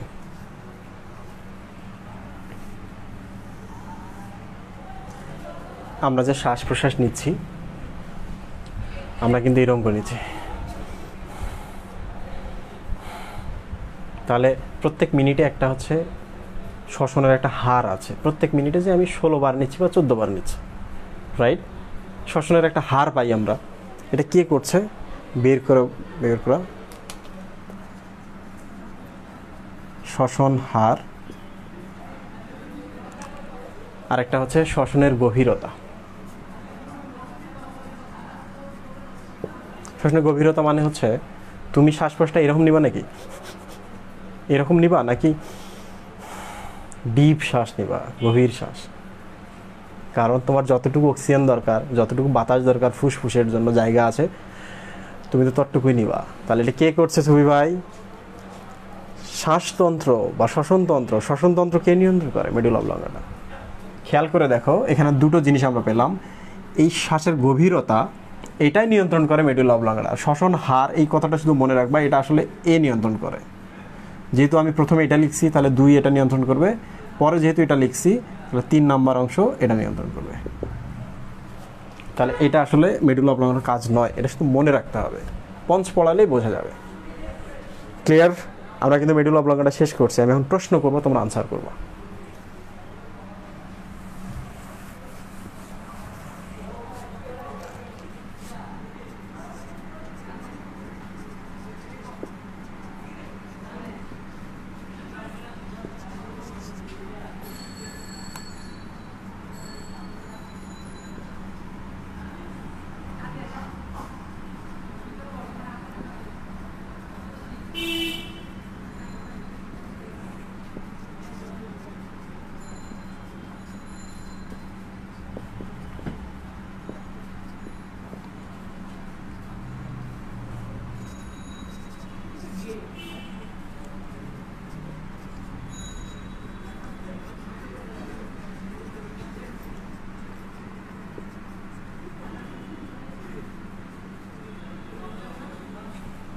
চারটা প্রশ্নের উত্তর করবা। 1 নম্বর হচ্ছে মেডুলা অবলঙ্গাটার দৈর্ঘ্য কত? আকার মানে দেখতে আসলে কিসের মতো? কয়টি তন্ত্র নিয়ন্ত্রণ করে? আর কয়টি স্নায়ু উৎপন্ন করে মেডুলা অবলঙ্গাটা? করোটিক স্নায়ু। মুই ভাষ্য কেন? সবগুলো আনসার জানো? সহজ লাগছে? আগে পারতা? তুমি তো বায়োলজির স্টুডেন্ট না। তারপরেও তুমি জেনে গেছো, দ্যাট মিনস হচ্ছে বায়োলজি আসলে সহজ। সুবি ভাই ঠিক বলেছি? সুবি ভাই একদিন আমার কাছে এসে বলে, এত সহজ সহজ ক্লাস আমিও তো নিতে পারবো। তো আইনস্টাইনের গল্পটার কথা আমার মনে পড়ে। তার ড্রাইভার একদিন আইনস্টাইনকে বলতেছে, আপনি তো সব জায়গায় একই লেকচার দেন, তো আজকে তুমি লেকচার দাও। সে লেকচার দিচ্ছে, ধুমায় লেকচার দিচ্ছে। দেওয়ার পর সাংবাদিকরা প্রশ্ন করতেছে ড্রাইভারকে, স্যার এইটা কিভাবে হলো, ওটা কিভাবে হলো, ব্যাখ্যা দেন। তো যখনই ব্যাখ্যা চলে আসে তখন ড্রাইভার তো আর পারতেছে না। ড্রাইভার বলতেছে, এটা এতটাই সহজ ব্যাপার যে আমার ড্রাইভার এটা পারবে, আইনস্টাইনকে দেখাই দেয়। এটা কিন্তু মুখে মুখে প্রচলিত গল্প। আইনস্টাইন আনসার করছে, এটা ভুয়া গল্প, কারণ আমরা তো জানি আইনস্টাইন দেখতে কেমন ছিল, তখনও জানতো, রাইট? তো যাই হোক, ব্যাখ্যাটা জরুরি। বলতে সবাই পারে, তো ব্যাখ্যা জানো, বায়োলজি ভালো লাগবে। ফিজিক্সের ব্যাখ্যা জানো, ভালো লাগে না? ম্যাথমেটিক্স জানো যে কেমনে কি হচ্ছে, ভালো লাগে না? বায়োলজি কি করছে দোষ?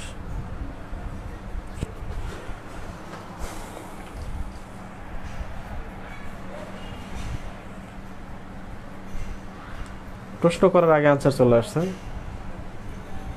মাথায় গুলি করলে কি আমরা কোনো ব্যথা অনুভব করার টাইম পাবো? কথা হচ্ছে গুলিটা তুমি কোন জায়গায় করছো।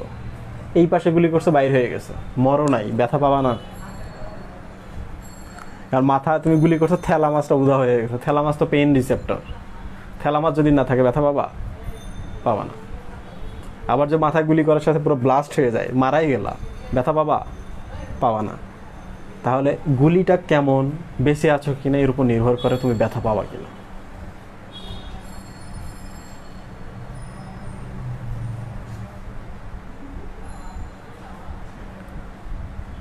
এতগুলো নাম আমি কিভাবে পড়বো ছবি ভাই? 400-500 নাম।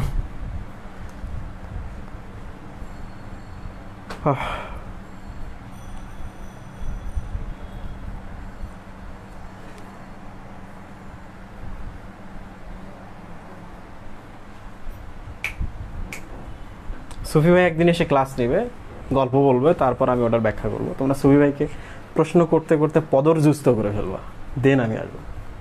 সুফি ভাই ওরা ক্লাসে আপনাকে চায়। সবাইকে অনেক ধন্যবাদ, তোমরা সবাই সঠিক আনসার করছো, আমি দেখছি। তার মানে সবাই বুঝে গেছে, এটা আর পড়তে হবে না। এখন একটু বই খোলো, দেখে একবার রিডিং পড়ো, পড়াটা কোথায় আছে অন্তত এইটা একবার দেখো। এটা তোমাদের দায়িত্ব, এটা আমার নয়। শেষ। দৈর্ঘ্য 3 সেন্টিমিটার, আকার ওই যে 3 মানেই হচ্ছে ত্রিভুজ, ত্রিভুজ মানেই হচ্ছে পিরামিড। কয়টি তন্ত্র? 3টা তন্ত্র, গুরুত্বপূর্ণ 3টা: শ্বসনতন্ত্র, পরিপাকতন্ত্র, রক্ত সংবহনতন্ত্র। শ্বাস নেই, খাই, হার্টবিট দেয়, বেঁচে আছে। কয়টি স্নায়ু উৎপন্ন করে? 3টি। 3কে 3 দ্বারা গুণ দিলে হয় 9, তাহলে 9 নম্বর, 10 নম্বর, 11 নম্বর স্নায়ুগুলো উৎপন্ন করে মিডল অবলঙ্গটা। প্রিয় স্টুডেন্টস, আমাদের ক্লাস হয়ে গেছে 52 মিনিট 53 মিনিট।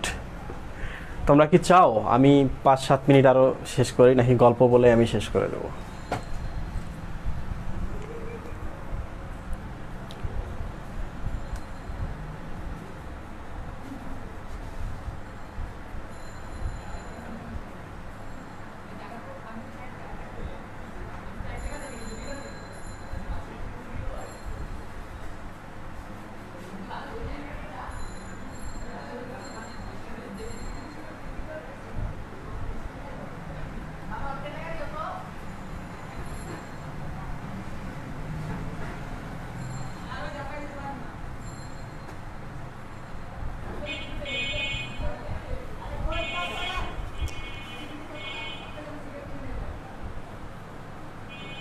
আচ্ছা, একজন প্রশ্ন করছে অবলঙ্গটা মানে কি?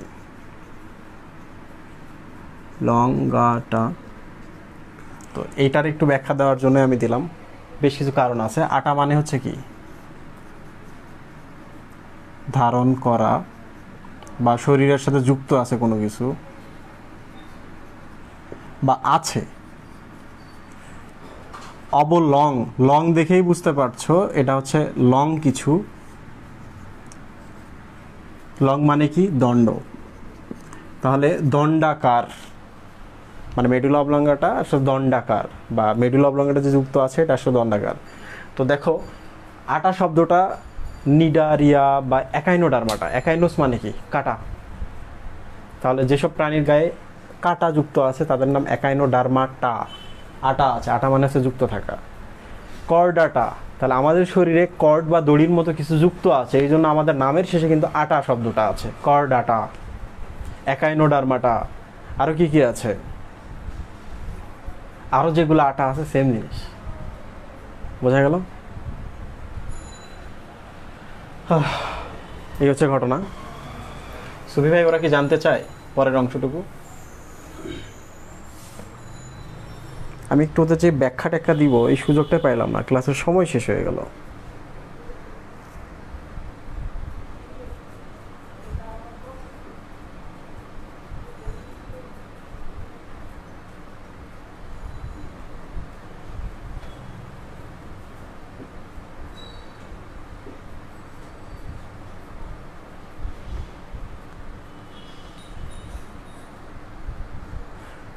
সেফালোকর্ডাটা একজন দিয়েছো, তোমাদের তাহলে প্রশ্নগুলোই আমি সলভ করে দেই। সেফালো কর্ড আটা, দেখো কর্ড মানে হচ্ছে দড়ি, দড়ির মতো কিছু, যেমন সুষুম্না কাণ্ড ছিল দড়ির মতো। পুরো নাম কিন্তু এটার নাম হচ্ছে স্পাইনাল কর্ড। তাহলে মেরুদণ্ডের ভেতরে একটা দড়ির মতো থাকে, এটার নামই হচ্ছে স্পাইনাল কর্ড। এটা আছে, যুক্ত আছে। কোন জায়গায় আছে? সেফালো মানে কি আমি বলেছিলাম এর আগে, সেফালো মানে হচ্ছে মাথা। তাহলে মাথায় যুক্ত আছে স্পাইনাল কর্ড, মাথা। তাহলে কিছু প্রাণী আছে যাদের সারা শরীরে কর্ডটা থাকলেও শেষ দিকে মানে যখন বয়স বাড়ে এটা উধাও হয়ে গেছে, লেজের দিকটা মাঝখানটা উধাও হয়ে গেছে, মাথার দিকে এখনও যুক্ত আছে, তাহলে এদেরকে আমরা বলবো সেফালোকর্ডাটা। ভার্টিব্রাটা, তাহলে ভার্টিব্রাল কলাম বলে একটা শব্দ আছে। আমাদের যে মেরুদণ্ডটা আছে এটার নামই হচ্ছে ভার্টিব্রাল কলাম। তাহলে ভার্টিব্রাটা, তাহলে ভার্টিব্রা মানে কি? মেরুদণ্ড, আটা মানে যুক্ত আছে, তাহলে যাদের মেরুদণ্ড যুক্ত আছে বা মেরুদণ্ড আছে তাদেরকে বলা হয় ভার্টিব্রাটা। বুঝতে পেরেছো সবাই? ইউরোকর্ডাটা, তোমরা তো জানো ইউরো মানে ইউরিন, ইউরিন মানে হচ্ছে শরীরের সবার শেষের অংশ। তাহলে একটা প্রাণীর কথা ভাবি, ইউরিন মানে শেষের অংশ, তার মানে হচ্ছে ইউরো মানে হচ্ছে শেষের দিকে মানে লেজ। তাহলে যাদের কর্ড বা দড়ি আছে লেজের দিকে তাদেরকে আমরা বলবো ইউরো কর্ড আটা। আটা মানে হচ্ছে যুক্ত আছে, কর্ড মানে হচ্ছে দড়ির মতো, ইউরো মানে শেষের দিকে, লেজ, লেজে আছে। তাহলে যে সকল প্রাণীর শেষ বয়সের দিকে কিংবা জীবনের একটা সময় লেজের দিকে থাকে কর্ড, তাদেরকে বলে ইউরো কর্ড আটা।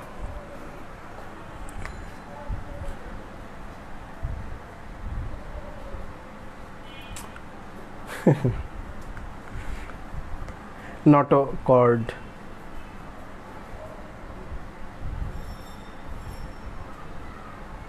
আচ্ছা তোমাদের আজকে আমি খুব মজার একটা জিনিস দেখাই,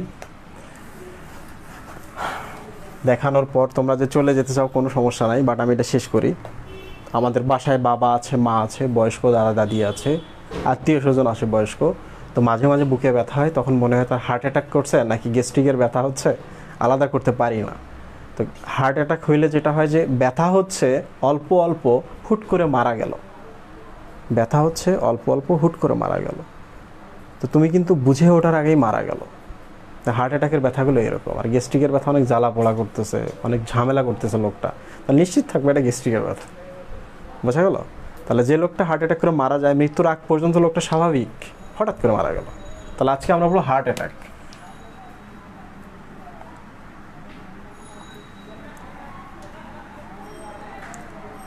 তাহলে হার্ট মানে কি? হৃৎপিণ্ড। অ্যাটাক মানে কি? আক্রান্ত বা আক্রমণ। তার মানে হৃৎপিণ্ড যখন আক্রান্ত হবে তখন সেটাকে বলা হয় হার্ট অ্যাটাক। ক্লিয়ার? আমরা যারা ডাক্তার তারা কিন্তু হার্ট অ্যাটাক লিখি না, আমরা লিখি মায়ো কার্ডিয়াল ইনফার্কশন। শব্দগুলোর অর্থ কি আমি দেখাই, তোমাদের মজা লাগবে।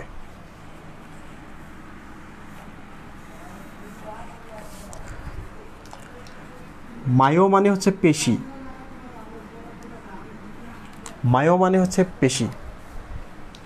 তোমরা তো জানো যে যারা হৃৎপিণ্ড বিশেষজ্ঞ তাদেরকে বলে কার্ডিওলজিস্ট। তাহলে কার্ডিয়াম মানে বা কার্ডিও মানে কি?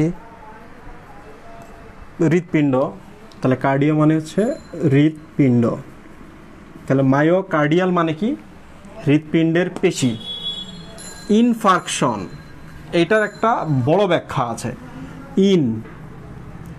ইন মানে হচ্ছে ভেতরে বা উইদিন। ফার্কট মানে হচ্ছে দলা। ফার্ক মানে হচ্ছে দলা। আটার দলার কথা ভাবো, চর্বির দলার কথা ভাবো, কোলেস্টেরলের দলার কথা ভাবো। তাহলে এটা মানে হচ্ছে দলা। আর শন মানেই হচ্ছে ঘটনা। এক্সামিনেশন, পরীক্ষা, মানে তুমি যখন এক্সাম দিচ্ছ ওই ব্যাপার বা ওই ঘটনাটাকে বলে এক্সামিনেশন। এক্সাম মানে পরীক্ষা, রাইট? তাহলে শন মানে হচ্ছে ঘটনা। কি ঘটনা? এখন দেখো, একটা দলা ভেতরে আটকে গেল, রক্তনালীর ভেতরে একটা দলা আটকে গেল। দলা যদি আটকে যায়, রক্ত কিন্তু এদিক থেকে এদিকে যাচ্ছে। তাহলে দলা যদি আটকে যায়, রক্তগুলো কিন্তু এদিকে আটকে গেল, তাই না সুফি ভাই? তাহলে রক্তে কি আছে? অক্সিজেন আছে, পুষ্টি আছে। তাহলে এদিকে যে কোষগুলা ছিল, এই কোষগুলা কি অক্সিজেন আর পুষ্টি পাবে? না।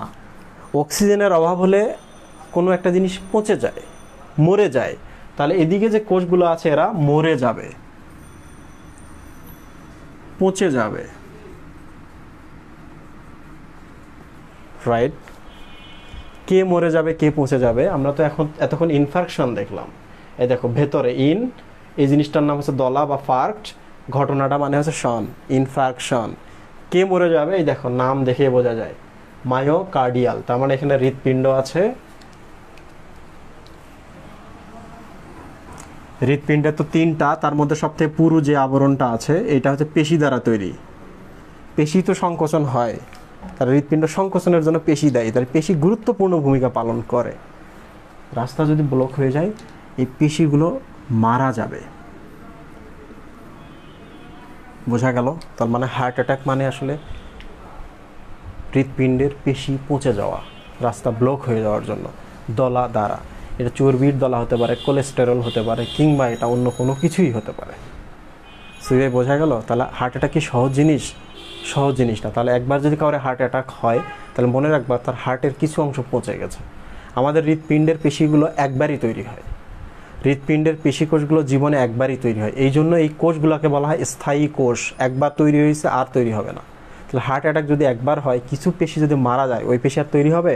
হবে না। তার মানে যা গেল গেল একবারই, তাই না?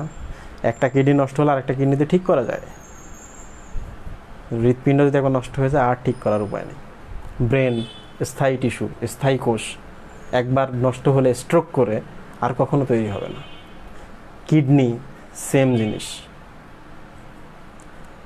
এই যে আমাদের যে পেশি মাংসগুলো আছে, এগুলোও কিন্তু স্থায়ী কোষ। ছোটোবেলায় যা নিয়ে এসেছি ওগুলোই শুধু আকারে বড় হয়েছে, একটু ফুলে গেছে। যা নিয়ে এসেছি মায়ের পেট থেকে তাই আছে, এগুলোও স্থায়ী কোষ। তাহলে তুমি যদি এখান থেকে কুইত্তা লাগাই দিয়ে এক খাবলা মাংস তুলে নাও, এই মাংস আর জীবনে তৈরি হবে না, ওখানে একটা গর্ত থেকে যাবে। বোঝা গেল? তাহলে এই হচ্ছে ঘটনা। আমরা হার্ট অ্যাটাক পড়া শুরু করলাম। এম দিয়ে শুরু হচ্ছে, এটা আই দিয়ে শুরু হচ্ছে, এই জন্য এটাকে বলা হয় MI, মায়োকার্ডিয়াল ইনফার্কশন, বা বাংলা হচ্ছে হার্ট অ্যাটাক। কারা বুঝতে পারছো, কারা বুঝতে পারছো না, একটু কমেন্টে বলো তো।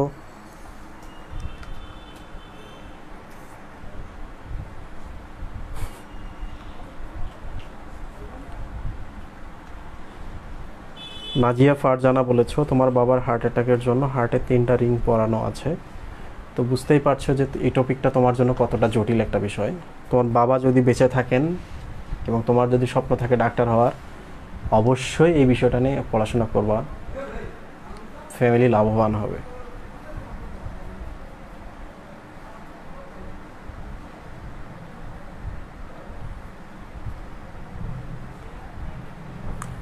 রাত 9টায় এনাম ভাইয়ের লাইভে কে কে থাকবেন? এনাম ভাইটা কে সুফি ভাই? এনাম ভাই কে? উনিও কি বায়োলজি পড়ায়, ফিজিক্স কেমিস্ট্রি?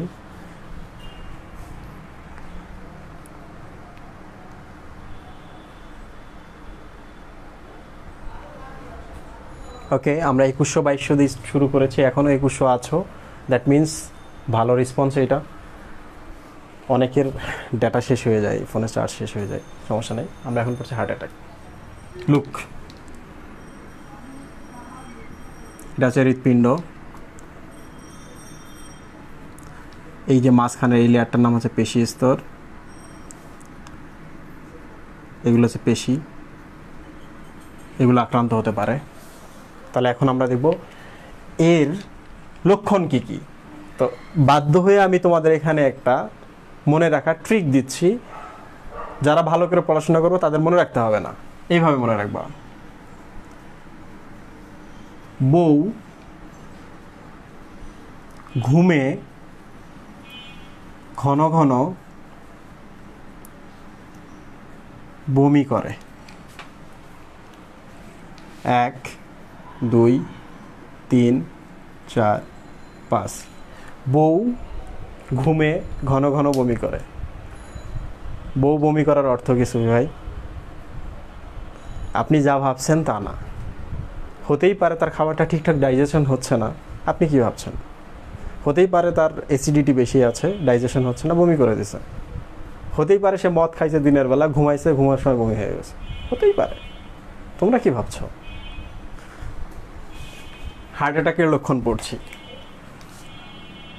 বতে হচ্ছে বুকে ব্যথা, উতে হচ্ছে বুকের ঊর্ধ্বাঙ্গে ব্যথা,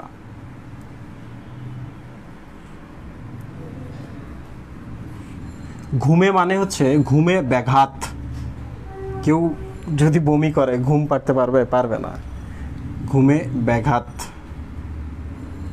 ঘন ঘন মানে হচ্ছে ঘন ঘন প্রশ্বাস নিঃশ্বাস, ঘন ঘন শ্বাস প্রশ্বাস। তো এটার আরেকটা আমি বলি, কেউ যদি এরকম ঘন ঘন শ্বাস প্রশ্বাস নেয়, তাহলে দেখে বোঝা যাবে লোকটা ঠিকঠাক অক্সিজেন নিতে পারছে না বা ভেতরে এগুলো বের করতে পারছে না। তার মানে তার কি কষ্ট হচ্ছে? শ্বাসকষ্ট হচ্ছে। তাহলে ঘন ঘন শ্বাস প্রশ্বাস মানে হচ্ছে শ্বাসকষ্ট। বমি করে মানে হচ্ছে বমি। তাহলে আমরা এখন এগুলো ব্যাখ্যা করব, ব্যাখ্যা করে আমরা লাইভ থেকে চলে যাব, বেশি সময় লাগবে না। আজকে আমি তোমাদের শেখাবো কিভাবে চিন্তা করতে হয়। তুমি যে বায়োলজিগুলো ভালো করে পড়ো তাহলে এগুলোর আনসার পাবা।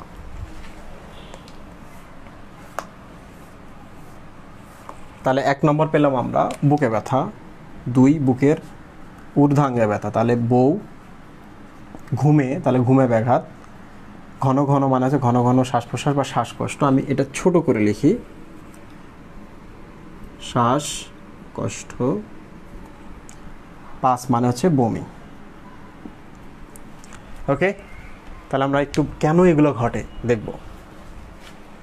দেখো, এটা হচ্ছে একটা মানুষ,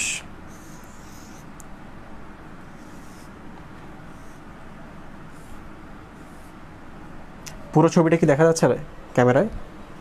এটা হচ্ছে একটা মানুষ, এইটা হচ্ছে ডায়াফ্রাম, মানে বুকের ভেতরে একটা সামিয়ানা থাকে, বুকের জিনিসগুলো এবং পেটের জিনিসগুলোকে আলাদা করে, এটার নাম হচ্ছে ডায়াফ্রাম। এই ডায়াফ্রামের উপরে বুকের মাঝখানে থাকে হৃৎপিণ্ড। তোমরা তো বলো যে হৃৎপিণ্ড বুকের বাম সাইডে থাকে, না, হৃৎপিণ্ডটার যে মাথাটা আছে একটু বাম সাইডে বাঁকানো থাকে, বাট হৃৎপিণ্ডটা কিন্তু মাঝখানে আছে।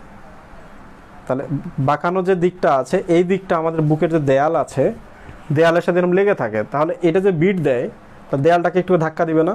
তখন আমরা পালসটা পাই বাম সাইডে। জিনিসটা আছে বামে মাঝখানে, মাথাটা শুধু একটু বাম সাইডে, দেয়ালে ধাক্কা দিচ্ছে, তাহলে ধাক্কাটা বা বিটটা আমরা বুকের বাম সাইডে পাই। ঠিক আছে? এখন দেখো কি ঘটনা ঘটে। এই পেশিটা বা হৃৎপিণ্ডটার অ্যাটাক হচ্ছে, পেশিগুলো মারা যাচ্ছে, ব্যথা হবে না? তাহলে বুকের কোন জায়গায় ব্যথা হবে সুবি ভাই? বাম সাইডে না মাঝখানে? ব্যথা মাঝখানে হবে, আছে কই সে? তাহলে বুকে ব্যথা হবে মাঝখানে। তো মেডিকেলে খুবই গুরুত্বপূর্ণ, ব্যথার কিন্তু বিভিন্ন ধরনের ধরন আছে। বুক যে প্রচণ্ড জ্বালা পোড়া করে, প্রচণ্ড জ্বলে যাচ্ছে, পুড়ে যাচ্ছে, তুমি এরকম করে বালিশ চেপে দিয়ে শুয়ে আছো, তার মানে ওই লোকটার অগ্নাশয়ের সমস্যা। লোকটা যদি বলে আমার বুকটা চাপ চাপ লাগতেছে, ভার ভার লাগতেছে, তাহলে লোকটা কিন্তু হার্ট অ্যাটাক হচ্ছে। বলবে যে বুকটা মানে আগুন জ্বলতেছে, একটু জ্বালা ঝোলা করতেছে, তার মানে লোকটার হচ্ছে অ্যাসিডিটির সমস্যা। ডাক্তার হইতে গেলে কিন্তু ভাবতে হয়, ডাক্তার মানে মুখস্থ করার জিনিস নয়। বোঝা গেল? তাহলে এখন আমরা একটু দেখবো যে বুকের মাঝখানে ব্যথা হচ্ছে, ব্যথাটা কেমন।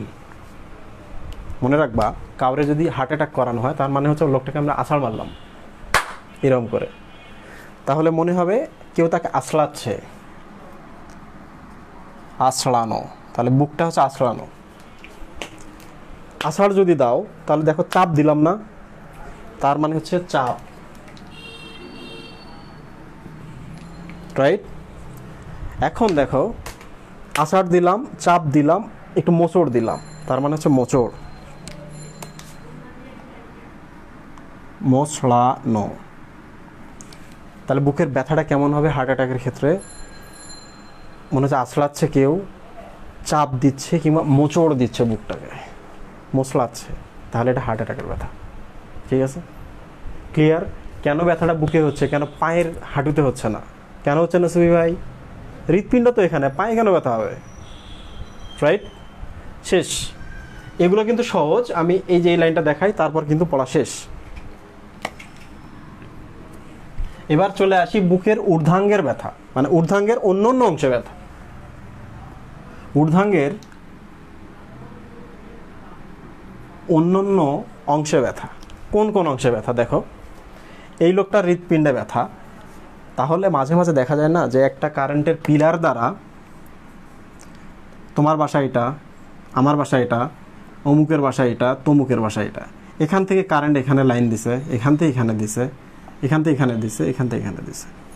এখন যদি এই লাইনটা পুড়ে যায়, তাহলে তোমার বাসায় কারেন্ট থাকবে, আমার বাসায় থাকবে না, কাউরে বাসায় থাকবে না, সব মিশে যাবে, রাইট? সব অন্ধকার হয়ে যাবে। তাহলে এর যদি ব্যথা হয় তাহলে এদেরও ব্যথা হবে। তার মানে কি, একটা লাইন সব জায়গাতে, মাথা থেকে একটা লাইন, মানে একটা লাইন থেকে যদি এখান থেকে মাথার ওই অংশে যায়, এখান থেকে যদি ওই অংশে যায়, এখান থেকে যদি ওই অংশে যায়, তাহলে এ যদি ব্যথা পায় তাহলে এগুলো ব্যথা ফিল করো, রাইট? এদিকে আমার ব্যথাগুলো পাবো, তাই না?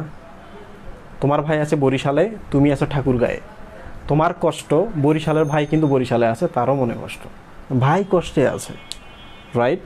তাহলে কোথায় কোথায় ব্যথাটা হবে এটা আমরা একটু আইডেন্টিফাই করব। সবাই কি লাইনে আছো? সবাই আমার কথা বুঝতে পারছো? সুবি ভাই, ওরা কি আমার কথা বুঝতে পারছে? একটু দেখি।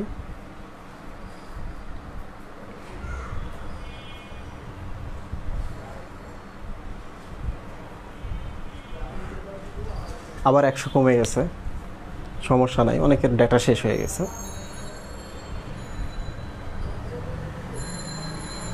তো আজিব ভাই একটা বড় হুঙ্কার দিয়ে যান, মানে আমি কিছুক্ষণ আগে এনাম ভাইয়ের কথা বলেছি, তোমরা আমাকে এখন হুঙ্কার দিয়ে যেতে বলছো। এটা এনাম ভাইয়ের কাজ, এটা তো আমার কাজ না, রাইট? ওকে, ঠিক আছে। কোথায় কোথায় ব্যথা হবে এবার আমরা দেখব। হৃৎপিণ্ডটা এখানে আছে, তার মানে বুকের মাঝখানে ব্যথা হবে। তাহলে মাঝখানে কোথায় কোথায় ব্যথা হবে আমি দেখি। এই যে ঊর্ধ্বাঙ্গের অন্যান্য অংশে ব্যথা, তার মানে এটা আমাদের শরীরের ঊর্ধ্বাঙ্গ অংশ। কোথায় কোথায় ব্যথা হবে দেখব। বুকের মাঝখানে ব্যথা হবে, রাইট? ব্যথাটা দেখো এই নিচে পাকস্থলী আছে, তাহলে ব্যথাটা একটু এখানেও যাবে। কেন যাবে একটু পরে বলবো আমি। এখানেও মনে হবে যে নিচে ব্যথা হচ্ছে, তখন মনেই হতে পারে যে তোমার গ্যাস্ট্রিক পেইন হচ্ছে, ভুল করে তুমি অ্যাসিডিটির ওষুধ খাইছো, কিন্তু কাজ হয় নাই, মারা গেলাম, রাইট? ব্যথাটা এখন দেখেন, আগুন লাগলে এখানে আগুনটা কি উপরে উঠবে না সুবি ভাই? উঠবে কিনা? তাহলে ব্যথাটা এখন ধীরে ধীরে উপরে উঠবে। উপরে দেখো আমাদের একটা মুখ, এটা হচ্ছে নিচের চোয়াল, তাহলে আমাদের এই গলায় ব্যথা করতেছে সুবি ভাই, তাহলে এই জায়গাগুলোতে ব্যথা করবে, গ্রীবায় ব্যথা করবে, রাইট? একটু আরেকটু উপরে দাও, আগুনের শিখা তো আরো উপরে উঠবে। এই যে নিচের চোয়ালে ব্যথা করতেছে, এমনকি দাঁতেও ব্যথা করে। দেখছো আগুন লাগছে এখানে, আগুনটা এখন উপরে উঠতেছে। তাহলে বুকের মাঝখানে একটু নিচে গেলে পাকস্থলীর এখানে ব্যথা হবে, নিচে ব্যথাটা উপরে যাবে। উপরে মানে হচ্ছে গলায় যাবে, গ্রীবায় বা ঘাড়ে যাচ্ছে, নিচের চোয়ালে যাচ্ছে, এমনকি দাঁতেও ব্যথা হচ্ছে। উপরে চোয়ালে যাবে? যাবে না। দেখেন রাস্তা কিন্তু এখানে শেষ, রাস্তা নাই এখানে। যে ব্রিজ থাকতো এখানে তাইলে ব্যথাটা যাইতো। হৃৎপিণ্ড তো শরীরের ভেতরে আছে, তাহলে সামনেই শুধু আমরা চিন্তা করছি কেন? আমরা একটু পেছনে চিন্তা করবো না? করবো না? তাহলে পিঠেও ব্যথা হবে, তার মানে এটা পিঠেও হবে। আগুন কি শুধু সোজা উপরে যায়? আগুনগুলো লেলিহান শিখার মতো এরকম। তাহলে এই হাতেও যাবে, এই হাতেও যাবে। তাহলে এখানে গেল, এখানে গেল, বাহুতে, দুই বাহুতেই যেতে পারে ব্যথাটা। কেন যায়? কারণ এখানকার স্নায়ু, এখানকার স্নায়ু, এখানকার স্নায়ু, এখানকার স্নায়ু, এগুলো হচ্ছে একই স্নায়ু। বোঝা গেল সবি ভাই?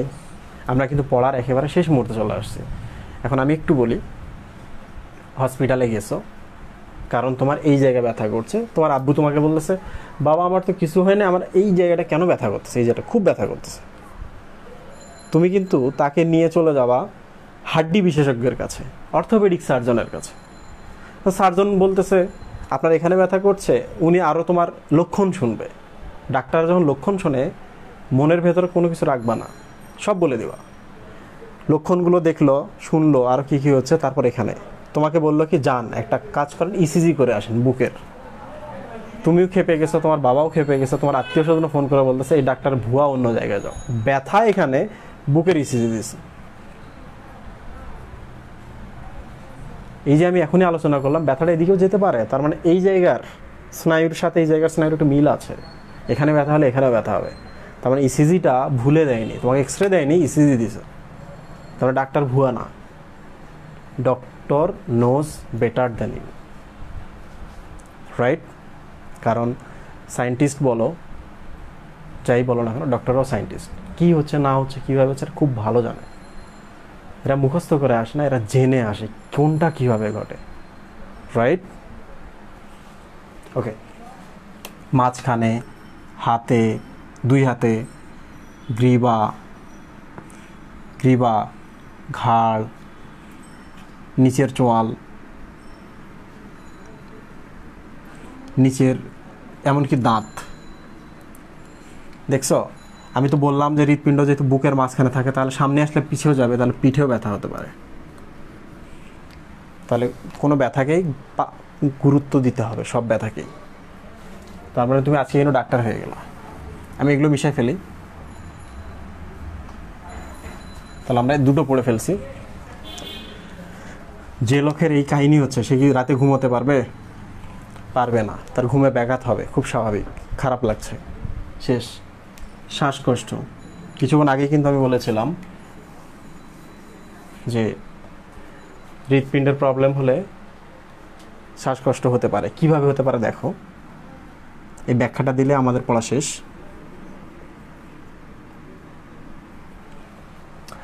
এই যে আমাদের গলার কাছে থাকে ল্যারিংস, ল্যারিংস, এটা আছে হৃৎপিণ্ড, এটা আছে পাকস্থলী। এই পাশে একটা থাকে ফুসফুস, এই পাশে একটা থাকে ফুসফুস। দুই ফুসফুসের মাঝখানে ঢাকা থাকে হৃৎপিণ্ড, ঠিক আছে? তো আমাদের একটা স্নায়ু আছে, নাম হচ্ছে ভ্যাগাস। ভ্যাগাস, এই যে ওরা, এটা একটা করোটিক স্নায়ু, তাহলে মাথা থেকে উৎপন্ন হয়ে সে নিচে যাবে। যাওয়ার সময় সুবি ভাই খেয়াল করেন, তার চারটা শাখা। এখানে একটা লাইন দিয়ে যায়, হৃৎপিণ্ডে একটা লাইন দেয়, ফুসফুসে লাইন দেয় সে, এই যে এখানে গিয়ে পাকস্থলীতে লাইন দেয়। তাহলে ভ্যাগাস স্নায়ুর কয়টা শাখা? চারটা শাখা। স্নায়ুতন্ত্র পড়ার সময় তোমরা বুঝতে পারবা। লেরিংসে দেয় লেরিঞ্জিয়াল শাখা, হৃৎপিণ্ডে দেয় কার্ডিয়াক শাখা, কার্ডিয়াক মানে হৃৎপিণ্ড। ফুসফুসে দেয়, এটার নাম হচ্ছে ফুসফুসীয় শাখা বা পালমোনারি শাখা, পালমন মানে হচ্ছে ফুসফুস। পাকস্থলীতে দেয়, এটার নাম হচ্ছে গ্যাস্ট্রিক শাখা, পাকস্থলীর আরেক নাম হচ্ছে গ্যাস্ট্রিক। এখন দেখো তো এর প্রবলেম হয়েছে, তাহলে পাকস্থলীর মন খারাপ হবে না? তাহলে পাকস্থলীর যে মন খারাপ হয়, তাহলে খাবারগুলো ভেতর রাখতে পারবে? পারবে না, বমি বমি একটা ফিল হবে। তাহলে আমরা এটা ব্যাখ্যা পেয়ে গেলাম। তাহলে বাকি রইল কয়টা? একটা। এখন খেয়াল করো, এটা হচ্ছে হৃৎপিণ্ড, এই পেশিগুলা পাচ্ছে না। কি পাচ্ছে না? এই যে এখানে আটার দলা আটকে গেছে, এই জন্য এই রক্তগুলো দ্বারা অক্সিজেন, পুষ্টি বা গ্লুকোজ পাচ্ছে না এই পেশিগুলা। পেশিগুলো তো সবসময় বিট দেয়, তাদের অনেক শক্তি দরকার, অক্সিজেন দরকার, গ্লুকোজ দরকার। অক্সিজেন আর গ্লুকোজ মিলে শক্তি তৈরি করে। সুই ভাই খেয়াল করেন, রক্তটা যদি এদিকে না আসতে পারে এখানে, সে কষ্টে ভুগবে। সে এখন এই অভিযোগ কাকে দিবে? মাথাকে দিবে না? তাহলে এর যে প্রবলেম, স্নায়ুর মাধ্যমে সে মাথাকে খবর পাঠাবে না? পাঠাবে কি না? কারণ মাথা থেকে তো লাইন আসছে। এখন মাথা এখন কি করবে? বলবে যে তোমার ভাই অসুস্থ। ফুসফুসকে বলবে কি অসুস্থ? যে ফুসফুস, তোমার কাজ তো অক্সিজেন দেওয়া, তোমার কাজ তো গ্লুকোজ দেওয়া। সরি, গ্লুকোজটা আমরা বাদ দিই, এখন একটু রক্তের সাথে যায়। ফুসফুসকে বলবে তোমার কাজ তো অক্সিজেন দেওয়া, হৃৎপিণ্ড অক্সিজেন পাচ্ছে না, তার মানে হৃৎপিণ্ড কষ্টে আছে, হৃৎপিণ্ডের কোষগুলো মরে যাচ্ছে, তাহলে তুমি কেন পাঠাচ্ছ না অক্সিজেন? তুমি এক কাজ করো, বায়ুমণ্ডল থেকে অক্সিজেন নেওয়া শুরু করো, তোমার বাইরে পাঠাও। কারণ একই লাইনেরা, রাইট? তাহলে ফুসফুস কী করবে? শ্বাস প্রশ্বাস নেওয়া শুরু করবে। মাথা তো আর জানে না যে রাস্তা ব্লক হয়ে গেছে, এই খবর সে পায় নাই। কারণ সব খবর কিন্তু মাথা পায় না, কিন্তু অক্সিজেন কোথাও কমে গেছে এটা পায়। কারণ প্রত্যেকটা কোষে আমাদের ব্রেনের লাইন আছে। যখন ফুসফুসকে বলবে তখন ফুসফুস করবে কি? অক্সিজেন নেওয়ার ট্রাই করবে। বারবার যদি নেয় তখন শ্বাস প্রশ্বাস বাড়বে না? বাড়া মানে কি? শ্বাসকষ্ট, রাইট? তাহলে এই জন্যে শ্বাসকষ্টটা হয়। তাহলে আমরা সব ব্যাখ্যা পাইছি না? তাহলে এটা হচ্ছে হৃদরোগ। আমাদের কিন্তু আজকের পড়া শেষ। তোমাদের বলে রাখি, ফ্যামিলিতে যদি এরকম হয় সব সিমটম নেওয়ার ট্রাই করবা। যদি দেখো একটু বয়স বেশি, যদিও এখন 17-18 বছর বয়সেরও হার্ট অ্যাটাকে মৃত্যুর ঘটনা আছে, তবে 40 পার হয়ে গেলে বয়স হার্ট অ্যাটাকের ঘটনা বাড়ে। ফ্যামিলিতে খোঁজ রাখবা, খবর রাখবা। হার্ট অ্যাটাক করলে প্রাথমিক করণীয় কি? পরিচিত যে ডাক্তার থাকে, মেডিকেল স্টুডেন্ট থাকে, তাদের সাথে কনসাল্ট করবা। কিছু ওষুধ আছে বাসায় রাখতে হয়, যদি এরকম প্রবলেম হয়, ওগুলো খেলে হার্ট অ্যাটাকটা থেমে যায়, তখন হসপিটালে নিয়ে যাওয়া, ট্রিটমেন্ট করবে, বেঁচে গেল তোমার বাবা। আমি টিফিনের প্রথম, আমার যে টিফিন জুলজি বইটা আছে, জুলজি বইটার দেখবা যে প্রথম আমি যে লেখকের কথা লিখেছি, ওখানে কিন্তু আমি লিখেছিলাম যে ডাক্তারদের স্পেশালিটি হলো এটা। তোমার বাবার হার্ট অ্যাটাক হচ্ছে, ফোন কিন্তু কাউকে দিবে না। ইঞ্জিনিয়ার আছে, অমুক আছে, লয়ার আছে, পুলিশ আছে, ফোনটা দিবে তোমাকে, কারণ তুমি ডাক্তার, তার কষ্ট হচ্ছে। তুমি কিন্তু ফোন করে তাকে বলবো, বাবা এই কাজটা করো, এই ওষুধটা অমুককে দিয়ে তাড়াতাড়ি এনে খেয়ে ফেলো, হার্ট অ্যাটাকটা থেমে যাবে, এরপর হসপিটালে আসো, ট্রিটমেন্ট করবো। নইলে হসপিটালে আস্তে আস্তে তোমার হার্টটা পুরোটা ড্যামেজ হয়ে যাবে, তুমি রাস্তাতেও মারা যেতে পারো। ডাক্তারের স্পেশালিটি দেখেছো? মা যখন মারা যায়, বাবা যখন মারা যায়, খুব কষ্ট পায়, সবার আগে কিন্তু তার ডাক্তার ছেলের হাতটা ধরে, ডাক্তার মেয়ের হাতটা ধরে। কারণ সে জানে আল্লাহ তাকে দায়িত্ব দিয়েছে তার বাবা মার একটু যত্ন করার। তার বাবা মার শরীরে কী আছে না আছে, কীভাবে কাজ করে, বিপদ হলে কী সলভ করতে হয়, তাকে এই দায়িত্বটা দিয়ে রেখেছে। তো আমি বলছি না যারা ইঞ্জিনিয়ার হতে চাও ডাক্তার হয়ে যাও, বাট যারা হতে চাও প্যাশনেট ডাক্তার হওয়া। ডাক্তার মানে সব মুখস্থ করা নয়, ডাক্তার মানে যে অনেক পড়া বুঝবো না এমন কিছু নয়। এই হচ্ছে ঘটনা। আমার মতো ইডিয়ট যদি বুঝে আসতে পারে, আমার মতো ইডিয়ট যদি আজকে তোমাদের মতো ট্যালেন্টেড বান্দাদের টিচার হয়ে যাইতে পারে, তোমরা কেন পারবে না? রাইট? তো সবাইকে ধন্যবাদ আজকে ক্লাসের জন্য। কোনো কথা থাকলে বলো।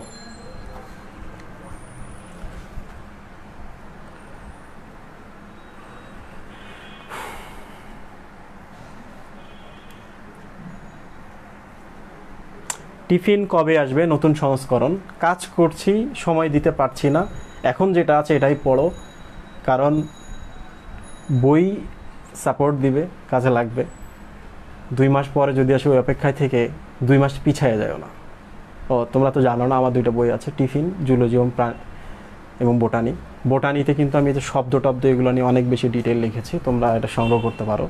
এটা আছে বিজ্ঞাপন অ্যালার্ট। এক্সট্রিমলি সরি ক্লাসের মধ্যে এটা বলার জন্য।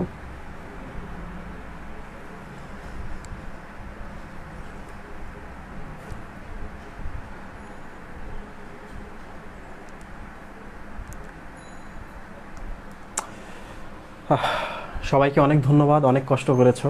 3 দিন আমাদের জন্য খুবই ছোট সময়, পাশাপাশি 3 দিনে তোমাদের সাথে একটা বন্ডিং তৈরি হয়েছিল এই গ্রুপের মধ্যে। চলে যাওয়া মানে একেবারে চলে যাওয়া নয়, তোমাদের কিছু অংশ আবার দেখা হচ্ছে 23 তারিখে। তো যাই হোক, ভালো থাকো, সুস্থ থাকো। কখনোই মনে করবো না বায়োলজি মুখস্থ করতে হয়, বায়োলজি বুঝে পড়া যায় না। বায়োলজি খুব কঠিন সাবজেক্ট, বায়োলজি আসলেই খুব সহজ সাবজেক্ট। একটু শ্রম দিতে হয়, জিনিসটা বুঝতে হয়, তাহলে সহজ। অবশ্যই নিজের 2 বছর কিংবা 1 বছরের ইন্টারমিডিয়েট লাইফটাকে এই বায়োলজির জন্য বিষাক্ত করতে দিবা না। এর সাথেই সম্পর্ক হোক, এর সাথে প্রেম হোক, এক্সট্রা একটু সময় তারা দাও, সে তোমাকে পাত্তা দেবে। আমি অল্প একটু রাস্তা দেখিয়ে দেওয়ার ট্রাই করেছি। তোমরা যদি মনে করো it's a better way, then follow it. ইনশাআল্লাহ তোমরা অনেক ভালো করবা। সবার জন্য দোয়া, ভালোবাসা। আপাতত বিদায়। এই দেখা শেষ দেখা নয়। আল্লাহ হাফেজ।